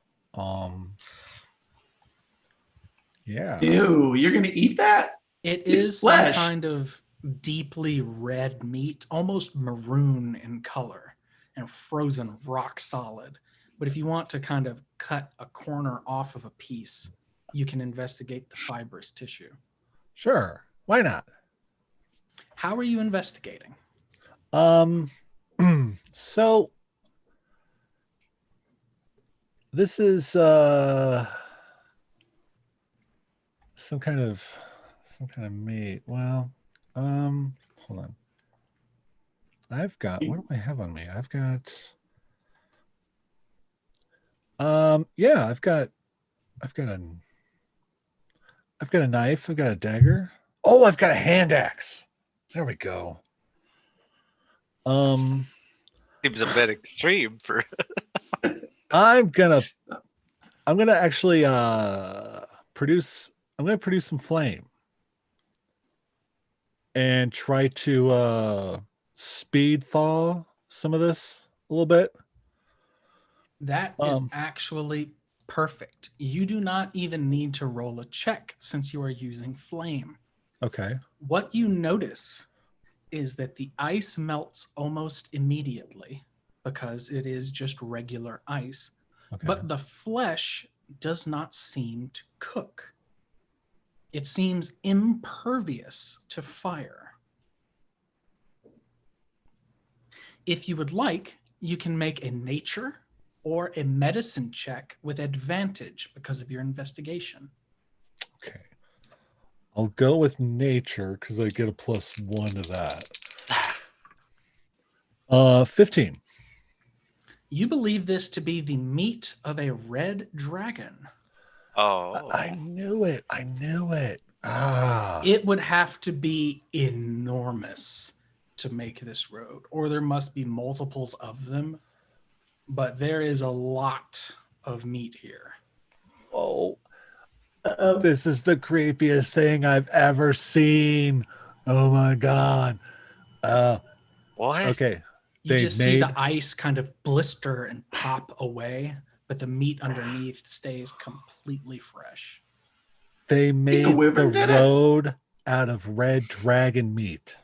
Dude, I've never eaten dragon. I'm gonna cut me a piece off. Gonna eat it raw? Well, never you heard of can't cook tartare? it. It's immune to fire. So You've never heard of tartare? And I'm how Oh, I Pop get it in your nauseous. I as well. I'm vegetarian. I'll eat some of that. Why not? So who is eating the road? I have no trouble with meat, but there are people walking over this all the time. Oh, it's pish posh. Follow the you Red know. Dragon Road. Follow the Yeah. Red Dragon Road. Follow the Red Dragon Road. Also, this is horrifying. That poor dragon. I I'm mean, sure he did something horrible. he It had was an to. evil dragon. It's cool, man. You know. Is that what they do to the naughty list people? I don't Maybe. want to become a part of the road. No, you'll just become a part of the house. I'm gonna grab a handful of the house and just I'm getting kind of hungry, guys. I think we I'm- should I'm going to eat leave. my rations like a normal person. I'm going to look Don't have around any and see if there's any rations. more stuff coming that we should be wary of. Maybe one of those rolling balls. Maybe we need to follow one of those and see where they Actually, go. if I can I send my bat out and like in searching and see if he comes back and says anything? sees Sure. anything? So, orders of operations. Those of you that ate from the Red Dragon Meat Road, can you make me a Constitution saving throw, please? Sure. Yeah. I'm part dwarf. Why not? Oof. Oof. Is this against poison? It is not. Okay.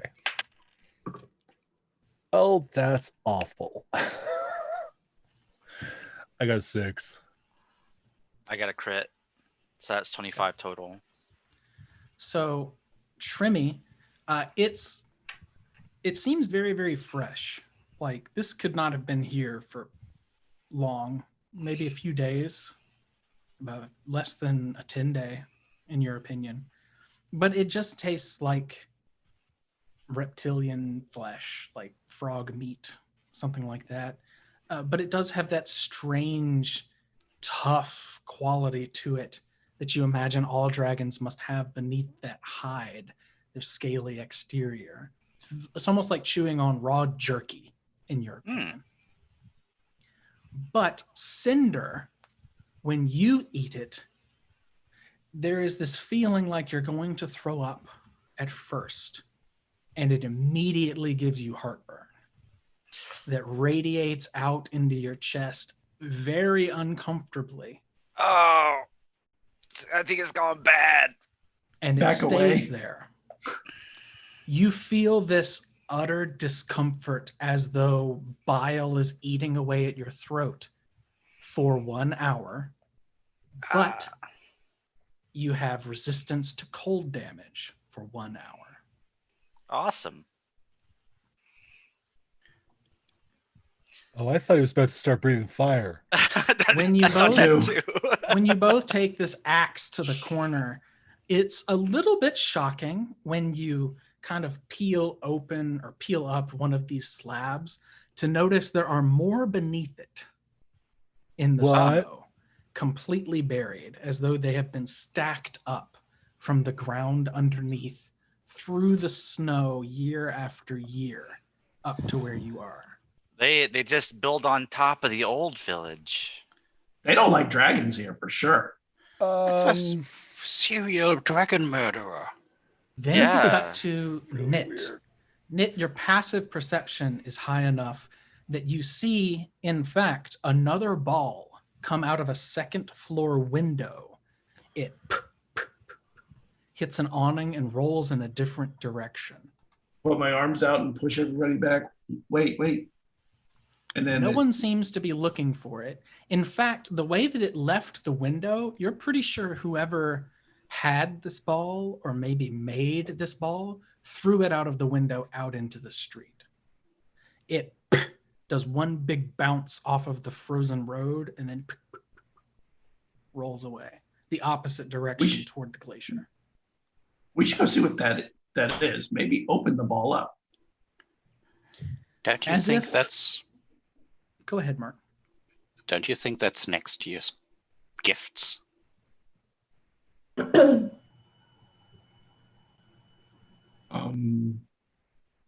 Whole place has got me quite confused. But maybe the gifts go where the list is. Place is so weird. Feels like something weird. is And I always didn't get a happening. gift last year. As if on Oh. cue, this bat flaps up to the window and looks inside. You can do the whatever with the familiar. The bat sees that inside the room there is two elves. One elf is stripping away flesh from already tanned or tanning hide and rolling it into this ball shape. And another is spooling out what looks to be gut and sewing the ball closed. It's already, treated and dried, but it's this long gut string that wraps into a barrel and then links over into another barrel and another into this room. There is so much, it's almost stacked to the ceiling, and these elves are buried in a small little alcove surrounded by raw materials. And they're just constantly stitching closed these leather balls and throwing them out of the window. What can I do to see what kind of hide is it?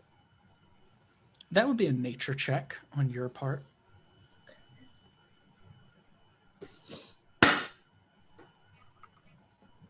That's a dirty 20. It seems to be red dragon hide. This maroonish red color to all of these balls looks fairly similar to the color that you see below you in the street. I'll bring my bat back and have him land on my shoulder, and I would relay this information. I think they're killing red dragons. Oh, you I mean- don't say. I know that the road, but I think they're doing more. You Would they? don't say. How Well, are at we least they're using all the traversing? parts. I've How never are we seen something like traversing this city? Are you going down the main road, walking and talking? Are you ascending to the top of the buildings? Are you trying to filter through this crammed up, almost favela village? Buildings are jutting up against one another, but you can kind of slink through the alleyways if you so choose. Do you want to follow the balls or do you want to follow the road? Just So- let's The road. Yeah, follow so- the road. It's going to bring us wherever this list Should- is. Should we slink through the alleys And in the follow same road? direction as the road? Yeah, let's do that. That's Yeah. probably safer. That'll be better. All Stealth? right. No need, you already rolled it. Yeah. And since you have Pass Without a Trace, you don't make any noise or leave any tracks, so it can ride. So for the next, I think it's 10 minutes for Pass Without a Trace, correct? It's an hour. It's an hour, I believe. Hour. For the next Oh. hour, you guys can basically ride on those very good stealth checks you already made. Except for me. I rolled a 1. It's a group check. You're perfectly fine. I'm gonna grab like a handful of like house every now and then and just snack on it. As you do notice every once in a while, Bag will say something to Lumpy. And when Lumpy finally replies, you understand it. Wait, I speak Lumpy now. What did he say? What did you say, Lumpy? My feet are uncomfortably warm inside this bag. Take your shoes Crave off. the snow, Father. I crave the snow. I'll take him out of the backpack and then hold on. He dangles. I'll put some snow in the backpack, and then I'll put him back in the backpack. There you go. In the You stage hear- whisper, I'll turn to the rest of the party and say, Cinder's trying to kill him slowly. I'm not. Lumpy said that he wanted snow, so I'm putting snow in the bag. You know, You it's hear just his gonna feet melt in crunch there, the right? snow. You already said you wanted to kill him. Yeah, but I'm not now. Apparently, I can Ow. speak his language. So Oh, he's going to drown him after a while. How did that happen? How did you learn the language so quickly? You're not that smart. you're right. I'm not that smart. But I don't know. He just started talking and making sense. Bag snaps off a bit of house and hands it to Tremmy. No, try this. Okay. Just try it. All right. This is stale. It wasn't very good. It is disgustingly stale. But when you bite into it, you can hear numerous little voices in the wind. And whenever Lumpy speaks, you understand him. Oh, shut the front door. That's cool. You all get to eat house, but Lumpy cannot eat house? Unfair. Here, Unfair. eat this. Eat this, dude.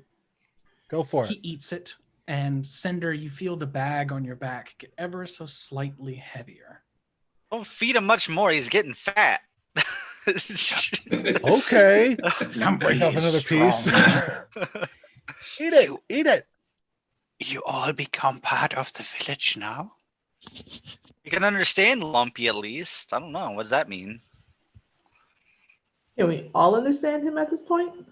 If mean, if you you- eat from the house Hey, some. or any other thing here aside from the road, yes, you can Yeah. understand and hear Lumpy. Oh boy, Lumpy. I don't know how I Yeah, feel about eating Willie. in houses. No, I think you eat from the houses and then you become next Lumpy. Part of the ship, part of the crew. Yeah. And you're snaking your way through these back alleys between these buildings. Some of them you have to press with your weapons in front and behind just to get through the small gap that's left there. Every once in a while, you see more of these glacial elves working and toiling. Some of them are working a forge that is completely without fire. Whatever's set inside it begins to grow hot, and then they hammer at it with these mallets, and it flattens into little discs like pendants and things of that nature. Another seems to be sharpening bone on a grinding wheel into little trinkets and flutes, just constantly working. Luckily, Nice. Lumpy is not being overly loud, but every once in a while he does have a question that he asks with no remorse if he's heard, and you have to kind of shut him up and cover his face until you get further away.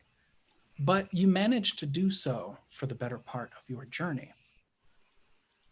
When you get to the far Peppermint Palisade, it seems as though no one in the village has noticed you, thanks to your use of spell and your rolls. Really glad we didn't have to kill all those Perfect. guys. Yeah. Back.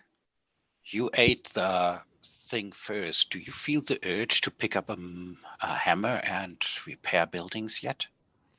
Oh, I feel an urge to pick up a hammer and hit Cinder, but other than that, That's natural. okay. That's I quite feel like normal. that's just a normal reaction in general. No, you're growing on me. Much like a fungus. No, more like a parasite. Yeah, it's okay. I'll just start slowly eating you, and then there'll be nothing left. Is there another bear hole under the palisade on this side? There is. It does not seem to be centered on a gate. It is instead centered exactly where the road would terminate if it went straight instead of snaking like it does. So when you go straight across, you know directly in a straight line away from you is the front gate. And there's another hole that's half buried here. But it seems we're on the right trail, individuals. Even through the hole, even through the blizzard, you can see that blue glowing light coming from atop the wall and through the hole of the glacier that's only a couple bow shots from you now. Very, very close. Are you headed through the hole? Yeah. Yeah. Yep. We need to go quietly though, because it helped us get through the town very unnoticed. Yeah. I'll sneak through. When you step through the other side, the first thing that immediately catches your attention is the glacier. It is enormous, several hundred, maybe even 1,000 feet high, just stuck, entrapped in this ocean you imagine of ice surrounding you, frozen solid for generations, eons, who can tell? On both sides of an enormous gate, there is blue fire that burns up 100 feet on its own, that seemingly does not melt the ice around it. And in front of this huge place, you see this building, this gargantuan thing, this box sitting near this pathway, this road of dragon flesh that goes all the way to the glacier. It's far enough in the distance you can't make out any details, but you would judge it to be about 50 feet tall. This huge boxy thing, the structure by the road. Guys, I'm starting to wonder, what if it's a giant that made this place? Because, like, they hate dragons, right? Oh yeah, they do. Yeah. I wouldn't be surprised. I just want to know It where. would take it would have to be a really big one to kill that many dragons though. That's what I'm thinking as well. Or Well, maybe it's a oh. dragon that skins himself. Oh, okay, Oh, that's stop it. outrageous. There's no way.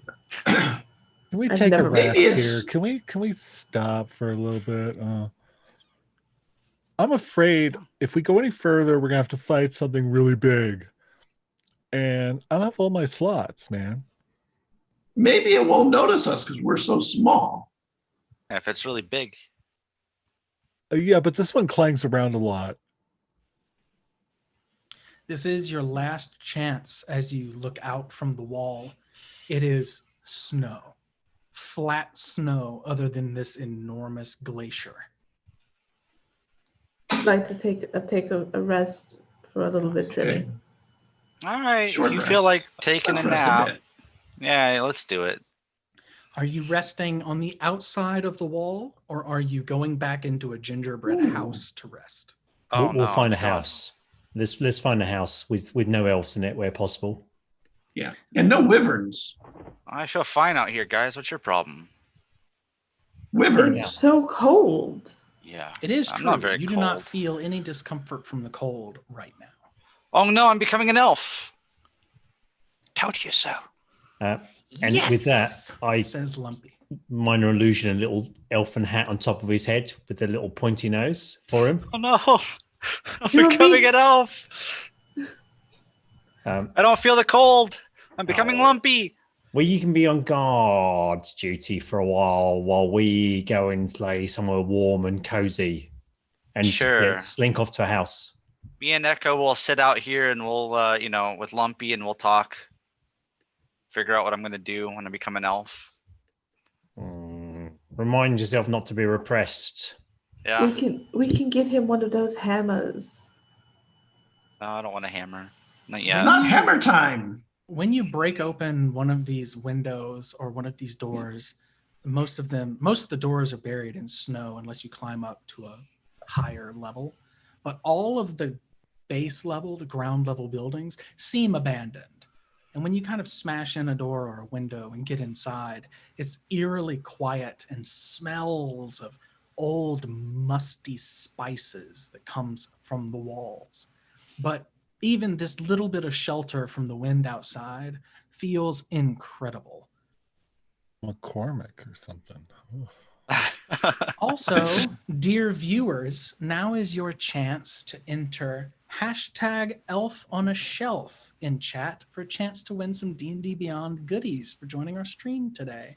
And if you don't know what a hashtag is, it's a pound sign. Oh, what? Who uses pound If you don't know what sign? a pound sign I is, have it's this. said use pound before, and people are like, what? What? Who doesn't know what a hashtag is? I mean, Yeah. yeah. Hey, we don't judge.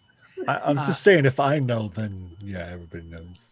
Inside this building, you see that there are some storage barrels that seem empty, some old boxes that have been broken open and emptied as well. There's little stuff all over the place, but all of it seems to be made of gingerbread, peppermint, pumpkin. Like it's all kinds of weird seasonal foods made into hard and usable objects. You also find a sliver of what looks to be dragon bone, maybe, stuck into the wall as if something was once hang on it. And you find several of those little instruments that you've seen the elves using all around the place, just kind of haphazardly tossed into the corners of the room. I will pocket a few things. Maybe one of each. When you pick up one of the instruments, I would like you to make a charisma saving throw, please. Nick. Oh. Being an elf.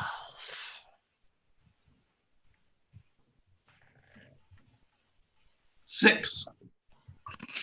So all of you see dragon bone sliver in the bag, piece of broken wood in the bag, piece of gingerbread in the bag, picks up a pair of like tongs or pliers or something like that, and Nit drops the bag, goes over to the broken box, and begins repairing it. Just kind of Bag immediately stops, about to pick up some items.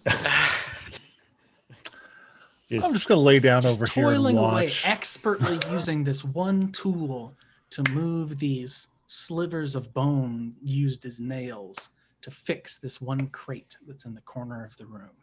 Okay. Is it quite relaxing to watch him? Probably not. The vacant, faraway stare and the unfamiliar whistling. Oh. Oh, not whistling. Oh. All right, go and prod him a few times and try and snap him out of it. It seems to have no effect. When you get in the way, you feel a sharp pinch and your finger turns black and blue underneath your glove from where Nit reaches out and snags your finger with the pliers to keep you away. As I've got medical skills of 0, I just backhand him. See if it snaps him out of it.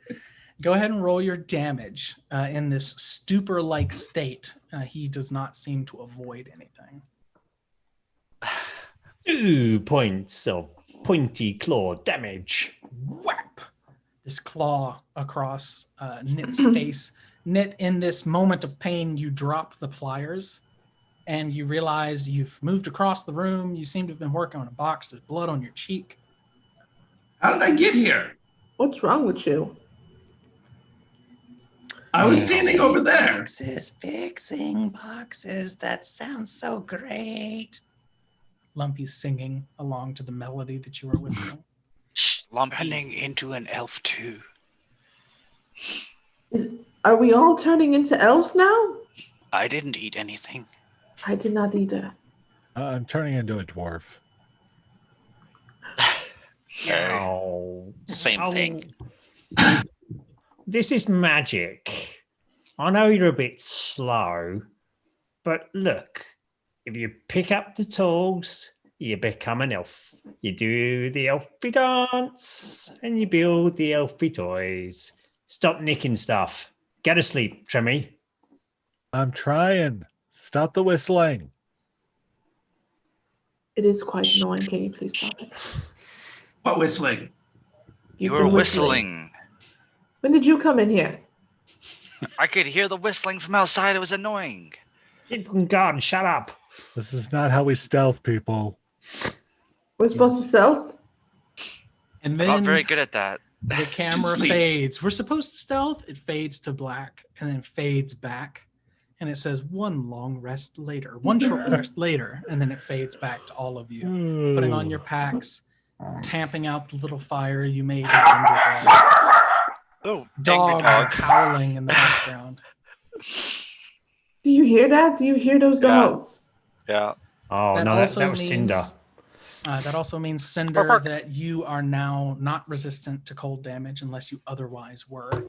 No, I'm not. And Pass Without a Trace is now gone. But you are all rested and ready to move. Are we ready to get the hell out of here? Let's go. Yes, Let's finish please. this and get off the naughty list. The trek, the next couple hundred feet from the edge of the town, is not perilous at all. The elves don't seem to be out this far, but I'm imagining you probably keep an eye in the sky in case another attack from this wyvern happens. It does not seem to do so, however. When you grow closer, you eventually come upon this enormous structure built by the road and realize it seems to be some kind of sled or sleigh. Painted How a enormous. deep crimson red and what obviously to each of you seems to be blood instead of paint. And it would be 50 or so feet high and about 150 feet long. I told you guys, it's a giant. No, Cinder, was this Sure. you? Did you do this? How's he going to do this? This is There's no some style or rumor. finesse. I would never do something so crass. He's being honest. We've been with him for a little while now. He's quite flashy. That is The true. sleigh eerily creaks in the wind. You see that there are scorch marks over part of it. Pieces have been replaced and hammered in with bone or metal. It's this enormous, macabre structure. Wait, if there's a sleigh this big, does that mean they're like enormous reindeer around here somewhere? Maybe. I'd like to see if I can determine what the blood is. Sure. Do me an investigation check or a Alright. nature check. I'll go with investigation. I'm better at that. I'd like to see if it's climbable. To Can I see help what's him? inside? You You can wanna give me the- easily climb inside it, Knit, and yes, you can help. Alright, I'll roll it again then. Well, the first roll was better, so I rolled a 17 and a 20, so 20 total. With a 20, you believe as you rub at this wood, it's completely smooth. And it is wood, it's not gingerbread or anything like that. The blood seems to have been seeped inside of it, but the little bit that you can flake off and inspect has that same maroon-like color of the meat that you ate from the road. You believe it to come probably from a red dragon. Yeah, I like it. Ugh. Yeah, it's Red Dragon, guys. Yeah, Where have they it's, found all these dragons? everywhere, man. Like they use like every part of the dragon. How But do the- you know this so much giant- about the flesh of dragons? Oh, I ate some. I don't like it here. Let's get off this list and get gone. I mean, it could be like, you know, how they say, you are what you eat. I mean, maybe he ate some and now he knows more about dragons. Exactly. I Knit, do that with people all the time. if you climb So that's why you're on the inside- naughty list. If you climb inside of the sleigh, you see that it's just a single bench on the front and an enormous boxy chasm in the back where things are stored. There doesn't seem to be anything in here other than accumulating snow. But it could not have been here for more than a few days, you would imagine. Otherwise, it would be full of snow from the blizzard. When you Nothing walk up on here. it, it's as sturdy as a bridge. The whole thing seems expertly crafted and very well made. And from the top, you can look out the direction it's pointed and see that there is a mithril chain that goes out, barely sparkling through the snow in some places, 300 or 400 feet. Little collar clips, but the collars are missing. Collar clips are kind of snapped together to make it on top of the snow. There's nothing in here, but it's very creepy. I don't think we God. should stay around it. We're gonna You die. should get down from there. What if the thing that comes back and you're up there?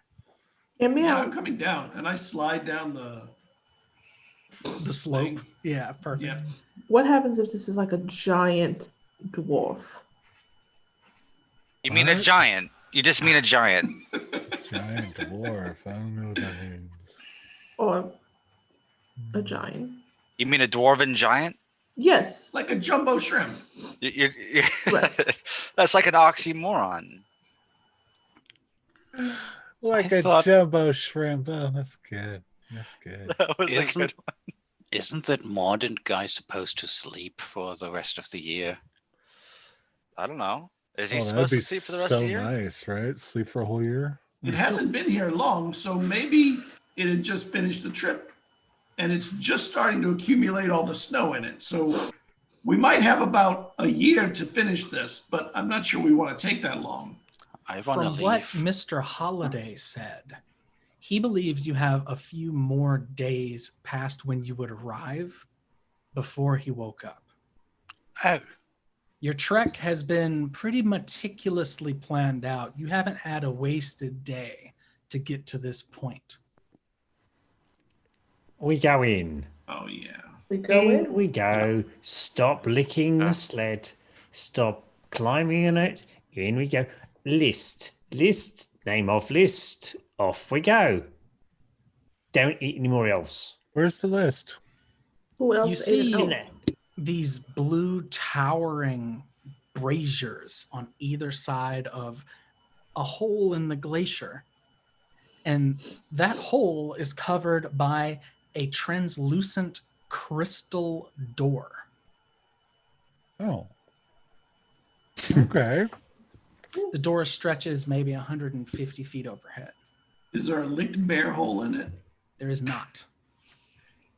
Is there a licked bear hole in it? Would I be able to cast Detect Magic and see if anything magical is coming off of anything? Yes. When you cast your Detect Magic, both the fires and the brazier and the door and the glacier and the sleigh are all magical. Everything is magical in here. What kind of magic's on the door? Seems to be transmutation magic. Oh, okay. So no abjuration, right? So that's good. I didn't ping anything. That's not necessarily good. So Well, here- sorry. Go on. It means it's less likely that if we open the door, it's going to blow up. It could turn you into a newt. JB, is there any other entrances other than the giant obvious doors to It get does to this not place? seem like it. And Okay. when you're standing far enough back as you approached, this glacier was one solid piece for maybe a quarter mile jutting up out of this once churning ocean that's now frozen over. And is there any handles, I don't know, phrases over the top of the doorway? Is the doorway ajar? You see no phrases or anything, and the door Oh, the is door shut is- fast. The door's a door. It's not a jar. It will be soon. Is there a keyhole? You do not like see that? a keyhole either. I tried pushing against the door to open it. Is there a smaller door along here anywhere that Roll the me a stealth elves might check. go through? I'm sorry, strength, not stealth. Athletics or just strength? You can do athletics if you prefer. Okie dokie. Yeah. Wow. Okay. Well, with my +7, I rolled a 20. So I rolled 13 + 7. You heave and press against the door, and it does not budge, but you feel as though there's nothing otherworldly holding it closed. It's just a giant crystal door. However, when you touch it, all of you can hear this faint, this really weird note, this ting, like someone hit the side of a crystal goblet. Maybe we should just knock. Oh boy. The humming gets a little bit louder. Oh, I would like no. everyone to roll initiative, please. Did you say We're initiative? gonna fight a door. I said He most certainly initiative. did. Oh, Wow. farts. My initiative's great, guys. Goose egg, a big old 0. All right. 20. Anybody roll above a 20? I rolled a 20. 15 to 20. 16.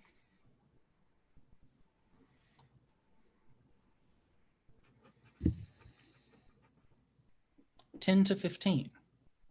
And Wow, y'all rolled low. Yeah. The rest of you? 9. 7. Okay. A absolute 0.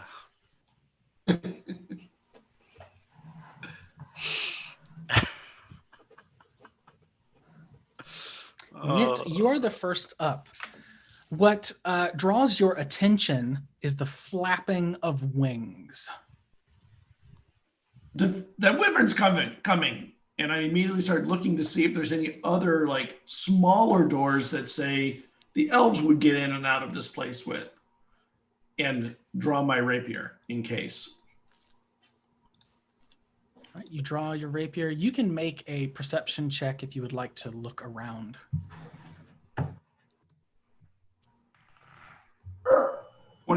22. You are certain there is no other smaller entrance into here. You're under the impression that more than likely this place is off limits to the elves. There doesn't seem to be any of their gingerbread stuff this far. There's no sign of them working or repairing anything, just the doors and the sleigh. Trimmy. Yeah. It is your turn. What's happening? You hear the flapping of wings overhead, and your friend Knit screams out, "The wyvern's coming!" Draws his rapier and looks for another entrance. What do you do?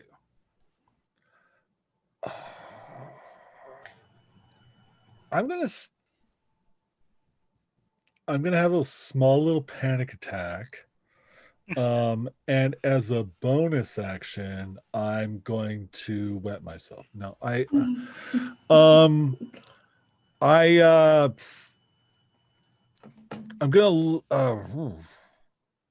gonna look up to the sky, and I'm gonna hold an action. I'm gonna hold a Eldritch Blast for if a flying thing comes within 120 feet of me that I can see.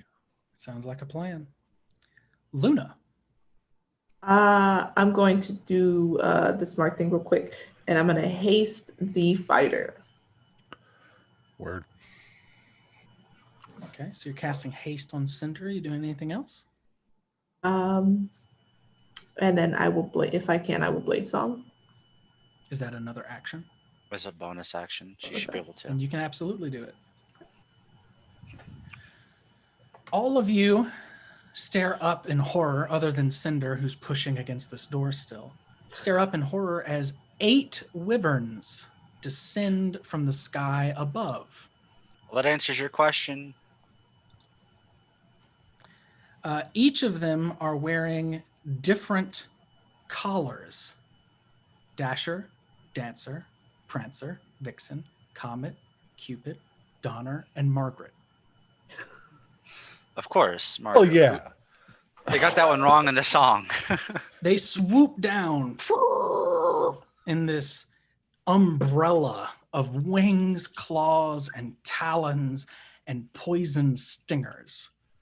Only 2 of them sweep down enough to harm anyone. One of them is going to attack Vole, and another is going to attack Bag. But first, Trimmy, you can fire off your Eldritch Blast. Okay.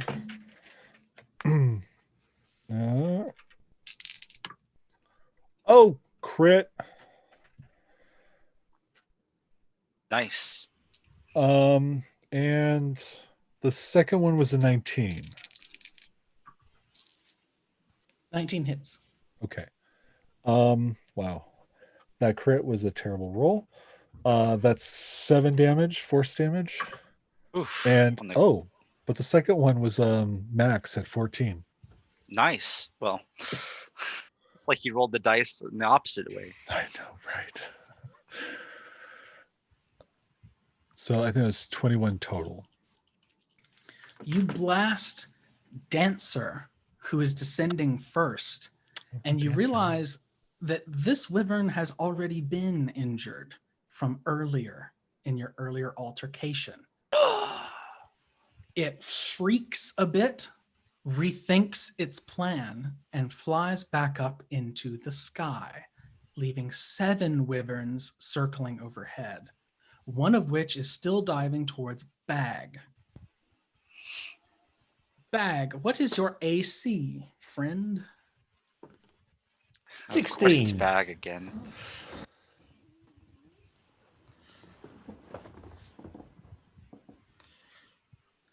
All right, it bites you successfully for 11 points of piercing damage, and then claws you successfully for 13 points of piercing damage. It lands on top of you and rakes these claws and these fangs into you, shaking violently like some kind of predatory cat, and then bats its wings and flies away. Would you like to take an attack of opportunity on it?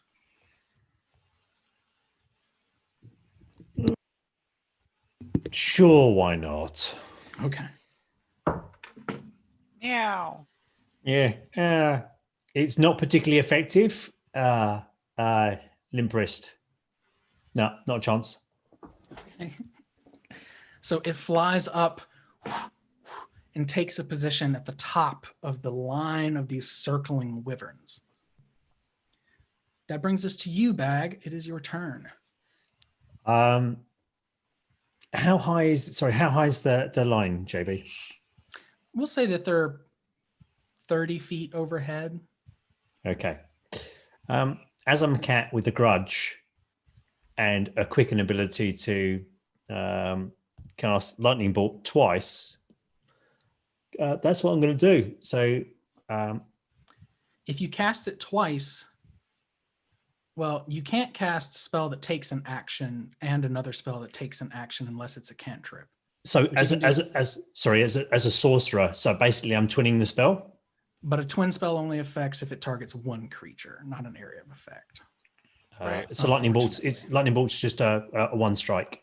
So if I can't do it, I'm good. If you would like to cast one lightning bolt, you can hit all of them. If you would like to twin and do lightning bolt and a cantrip, you can also do that. Yeah. But you can't do the 2 lightning. Okay. No, all good. So I'll just no. You need More a dex childishly. save from them?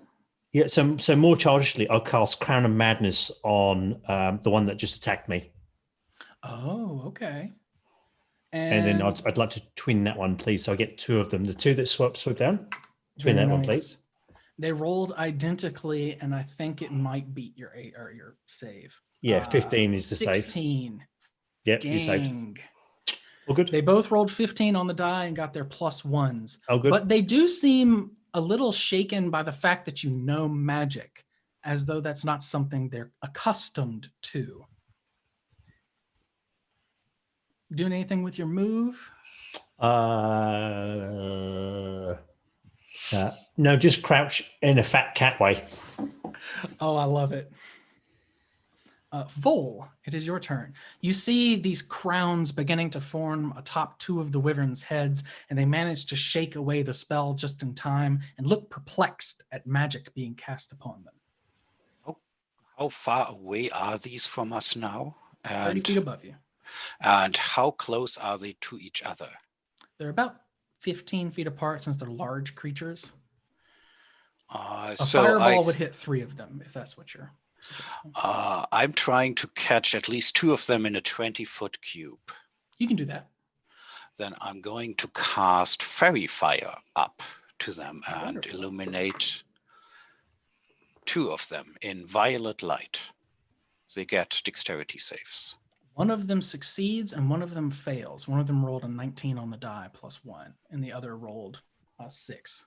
Yeah, 6 won't do it. So that one is now illuminated by violet light. Prancer begins to glow as these enormous wings bat, and it's this huge sight. It looks like some kind of glistening mercurial hummingbird above you, but you know its deadly countenance up close. Cinder. So I can literally do nothing until they get within melee range of me. So I'm just gonna sort of take my hands off the door, draw my long sword, and sort of turn around and move towards them. So I'm sort of in the middle of all of them, but underneath them. And I'm gonna kind of shout out at them, "Come down, you cowards! I can't kill you while you're up there." You are a pretty storied battle tactician, Echo Knight. Can you roll me? We'll call it a history check. You can have advantage since it's warfare. Sure. Okay, well, it's not super good. It's a 16 total. 16 is good enough. Okay. So surveying your situation, 8 wyverns, your companions being who they are and as strong as you know them to be, 8 wyverns might be too deadly to face down normally. But you do know they could not follow you through the door if you hacked open a piece of it and went inside. All right, Far too then large I'll- to follow after you. Then I'll spend my turn instead hacking at the door with my like 17 attacks. You can certainly do that. Go ahead and roll. The door has an AC 16. AC 16. Okay, so Yes. then first attack is an 18, so that's a hit. Magic Blade, by the way. That's very Don't know good. if Don't know if that matters. That does make It's a difference, yes. 11 damage for the first attack. Second attack is right at 16, so that's another hit. That's 11 damage as well.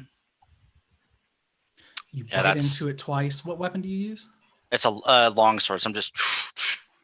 When you slash into it, you see the crystal flakes away and breaks apart like glass almost. Have anything else? Yeah, because I've got my main attack, my extra attack, my bonus action attack, and then because I'm hasted, I get another attack. So that's 4 attacks. So You do. 14 damage for this last with this one. So that's 11, 14, and another 11 on top of that. I got one more attack. So this is non-magical because this is my offhand sword. So just Okay. that's 11. Okay. So that one will be halved to around up to 6. You did enough damage with your flurry of attacks to carve open and shatter a 1-foot piece of this door that just kind of crumbles apart and splinters. When it does, you see what magic is probably on the door that Luna suggested as the crystal begins to kind of drip down and repair itself. But you have time. It's only 1 foot, which is not big enough for your medium companions, but your small companions could squeeze through. You'll have to deal more damage and break open a bigger portion for mediums to squeeze through, however. Okay, if I would see that, can I still action surge then and try to just keep going? You can. So does action surge doesn't give me my second action, correct? It gives you your With 2 haste. normal attacks. Okay. Mhm. So then yeah, I'll do that then. Yeah, I don't think that Yeah, that's a good hit. That's bad damage. 7 damage with that first attack, and second attack is 14 damage. That does it. You carve open, whack, whack, whack, whack, whack. A big piece falls away, whack, whack, whack. Another big piece falls. It's just enough space that you think you could squeeze your way through if you needed to. Since you're one of the largest of the companions, Bag is fluffy. He's not very bulky. You think that everyone can squeeze through. Would it take half my movement to squeeze through? Sure.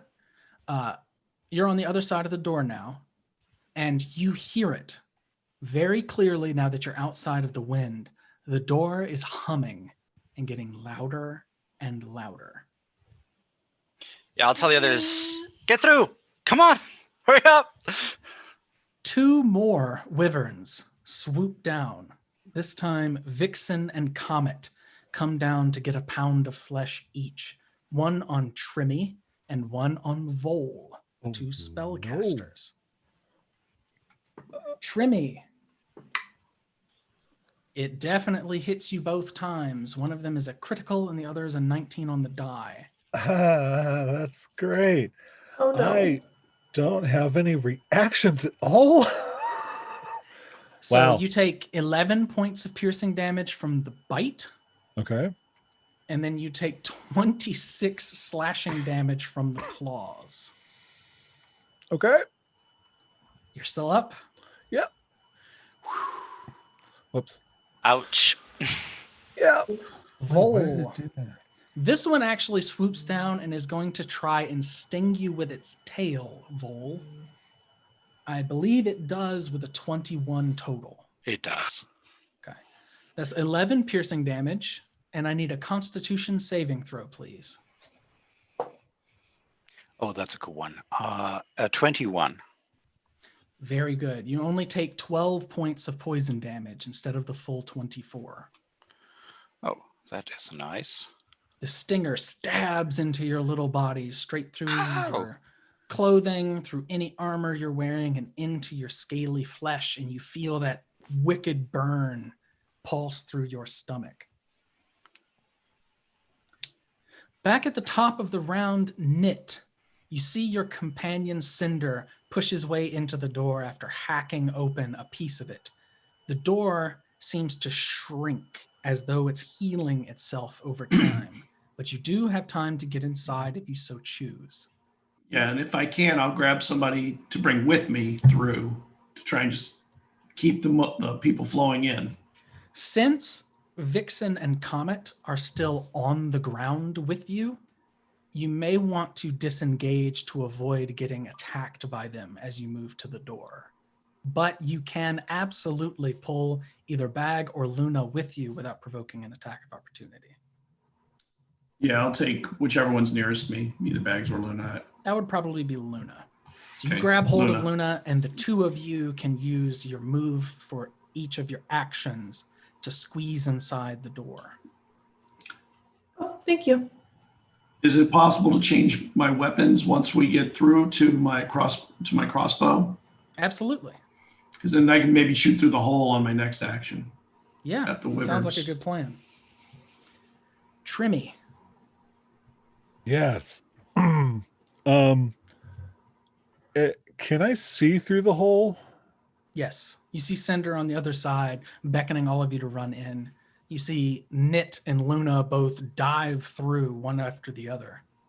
I would like to Misty Step that. Perfect. Oh, nice. Perfect. And So this claw comes back down towards you and it hits nothing but mist. that's my bonus action. And then with my action now, since I can only really cast a cantrip at this point, I'll look back through the hole and fire out a couple Eldritch Blasts then. Would you like to Eldritch Blast Comet, who is on top of Vole, or Prancer, who is flying in the sky, illuminated by fairy fire? I will attack the one that is on Vol. Okay. Yeah. Go ahead and roll it. 'cause- Yeah. Okay. Though that's a 22 and a 21. Both hit. And oh wow. Okay, that was a 10 and an 8 plus 8 is 26 points of force damage. Very, very Nice. nice. Oh, nice. Nice. I gotta say, Godless Lawyer in the chat has been so damn funny all night. Or all day. I know. Today. Yeah. It's been great. That brings us to you, Luna. You're inside. You see Trimmy materialize beside you. Bag and Vole are still on the other side of the door. What do you do? Can I try to help Bag and Vol into the room? You would have to exit the room yourself to do so. Okay. You do hear on this side this door getting louder and louder, like some kind of alarm or some kind of crystalline reverberation. Oh, You believe that these cavernous rooms you're now standing in will echo that sound very deeply if it gets loud enough. Okay. Can I just continue to move forward Sure. with with the party, of course? When you move forward, you can still keep them in eye view. When you move deeper into this chamber, you see that it splits off into 3 directions inside the glacier. Do you have a light source or are you using dark vision? Dark vision. You see a leftward tunnel, a tunnel going straight, and a tunnel going right. The ceilings are probably 50, 60 feet overhead, the same height as the door. Okay. What I'm going to do is first cast Dragon's Breath on my familiar. And then I am going to wait for the rest of the party before I make a decision of which way to go. All right. But I would relay Cupid- this information. Cupid and Donner descend upon the 2 remaining targets, Vole and Bag. Cupid comes down at Vole with a piercing tail out in front of it, like some kind of flying scorpion, and misses you handily unless a 10 hits your AC. No, it does not. Very lucky for you. Bag, Donner comes down with teeth and claws at the ready, and it will hit you with its bite, but will miss abjectly with its claws. Can you roll a d4 for me, please, Bag? JB, I was going to throw up shield. Perfect. That actually makes the first one miss as well. Still roll Okay. that d4 for me. Sure, no problem.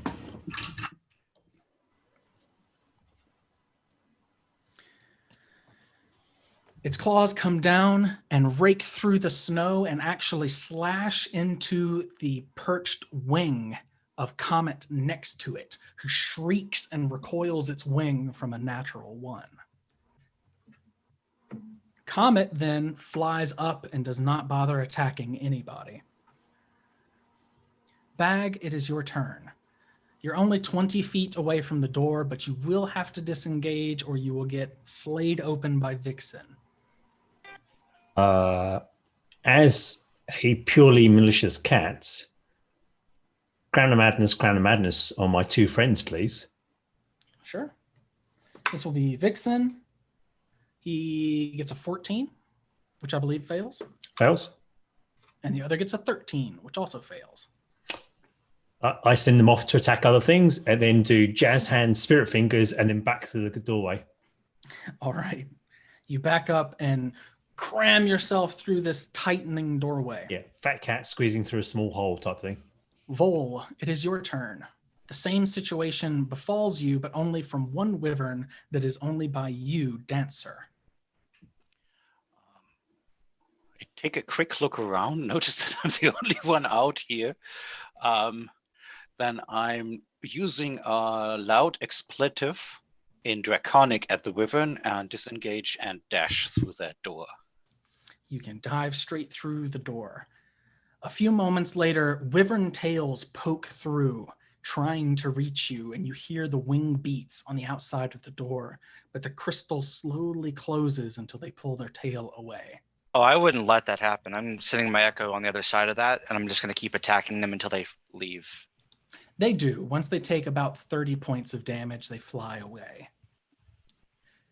Inside, you're faced with 3 directions. Trimmy, you do not rely on dark vision. You have devil's sight.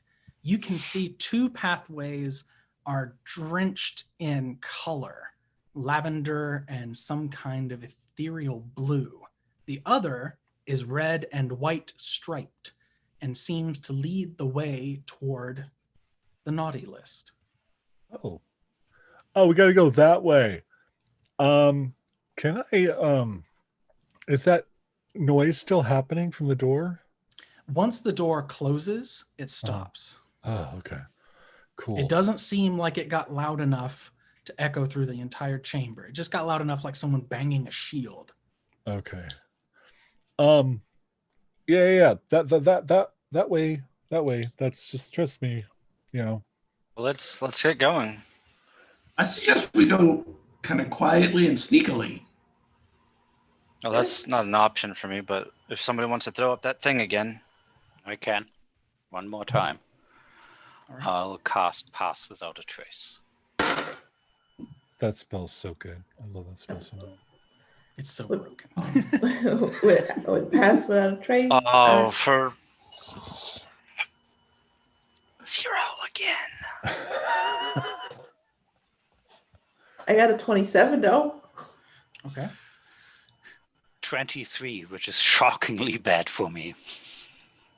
I had Um, 27. Yeah. You guys raise me up as I'm just sort of walking around Yeah. clinking. You're 33. making so much noise. Your and, clanking is only a problem for about 100 feet until you hear the sound of an avalanche. You're very familiar with it.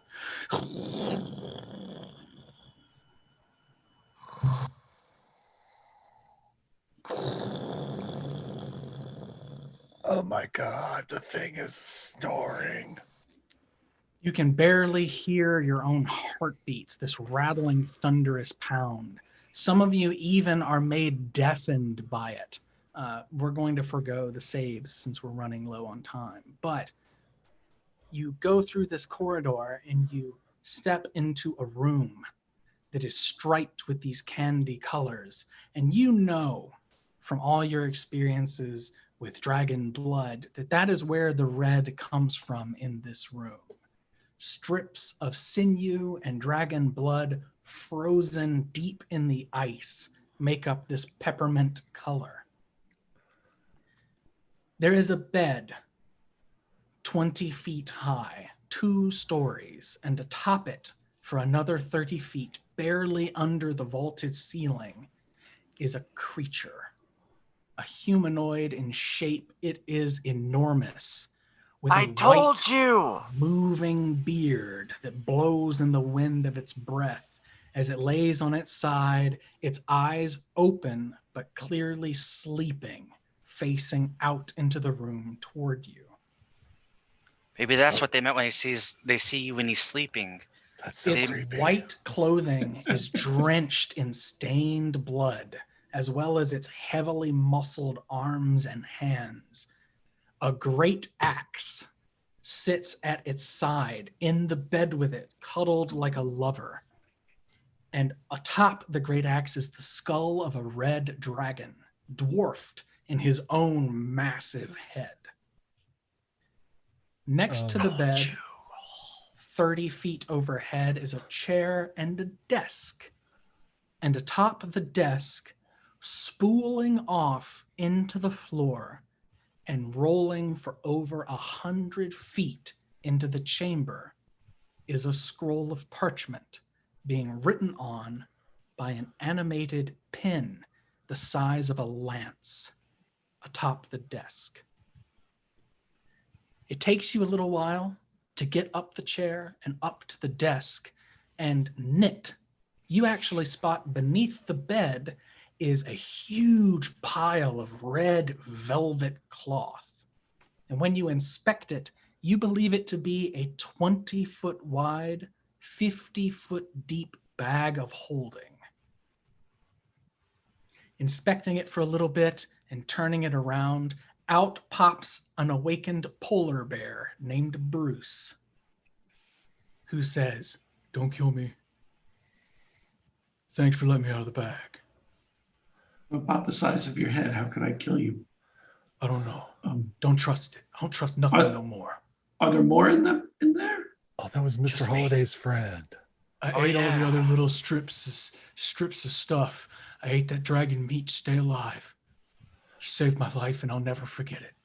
And he licks your head and it cowlicks all of your hair on one side from this massive beast.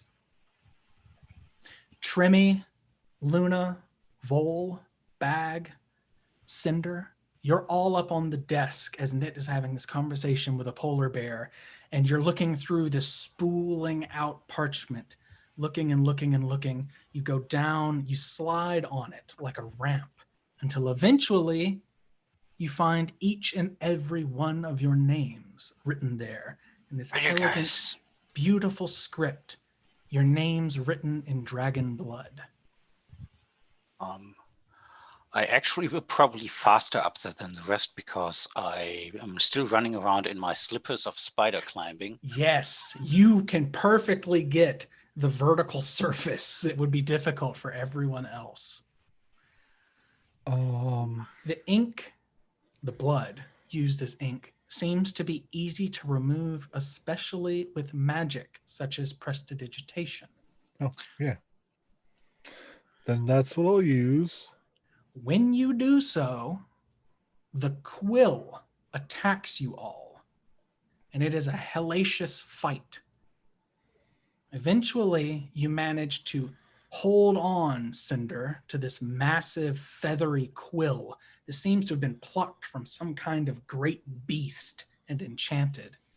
You hang on to it for dear life until your friends finish what they were trying to do and erase your names. You also find Mr. Holiday's name. Do you erase it? Nah. Yeah. Yeah. Yes. When you erase his name, you all get this sensation that you've not been put back on the list. You can spend a minute or two, though this quill is trying to murder Cinder. He is quite strong and very heavily armored. You If watch we- the list, and your names never appear on it again.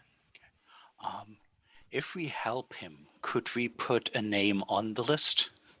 You could certainly try. Let's put this dude's name on the list. I would All of you start. together can grapple onto this lance-length pin, this quill, and gently write a name, forcing it to scrawl out a word. I am still a little bit mad at Dancer for trying to poke me several times with his tail. So I would like to put Dancer on the list. Let's put this big dude's name on the list too. Sure, while we're at it. This You is write in- really hard, guys. Like, You erase Vol. Stop You write complaining. in Dancer. You write in the saint's name. When you let go of the quill seems uncaring of you standing here. It mainly wants to erase the name and write it in that beautiful filigree again. Dancer. Saint Mordrent. And then it gets back to work. The Fancy. parchment ever spooling outward. Excellent. I like this. Excellent.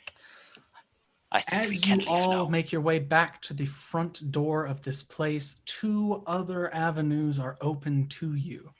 Humming and singing coming from one, and from the other, the smell of confectionery delight. Outside, hundreds of feet above you, Dancer flies with his fellow wyverns, and a bolt of lightning hits him and makes him fall into a snowbank. His head pops up from the snowbank, still covered in snow. He shakes his head and looks very upset at his Happy New stroke Year. of bad luck. That's where we're going to end it, everyone. I know that we had to rush through the last portion, but that often happens when 5e combat is involved. Right. It is a very slow avenue. Thank you so much for being Thank you. here, all of our wonderful viewers. Sorry, so sorry that Scott dropped the call on accident. And I know that we're a little futzed up in the stream. But Yeah. thank you all so much for coming here. And thank you for contributing to a fantastically wonderful cause. We've all experienced our fair share of stress and undue terror in the past couple of months. I myself have dealt with some pretty troubling health issues. And for people who have no one to reach out to, it's very important to keep these suicide prevention hotlines up and running. Because even if all of our work for the past 3 or 4 years of running these events saves one person, it's worth it. Absolutely. Yeah. Absolutely. Absolutely. Thank you all so much for joining us. There will be more festivities to come, more games, and we will always return with more and more of our fantastic charity services. Yeah, I would love RuneSmith to is give up you- next. I would love to give you all an outro. Please intro our next game, and then we will have to sign off. Who's coming up next, Gil? RuneSmith is up next, and I don't know exactly what they're running. I think it's D&D. Yeah, it's D&D 5e. Yeah. So yeah. Stick around for more D&D action, and thank you so much for joining us. Thanks, Thank you. guys. We'll see you on the next game.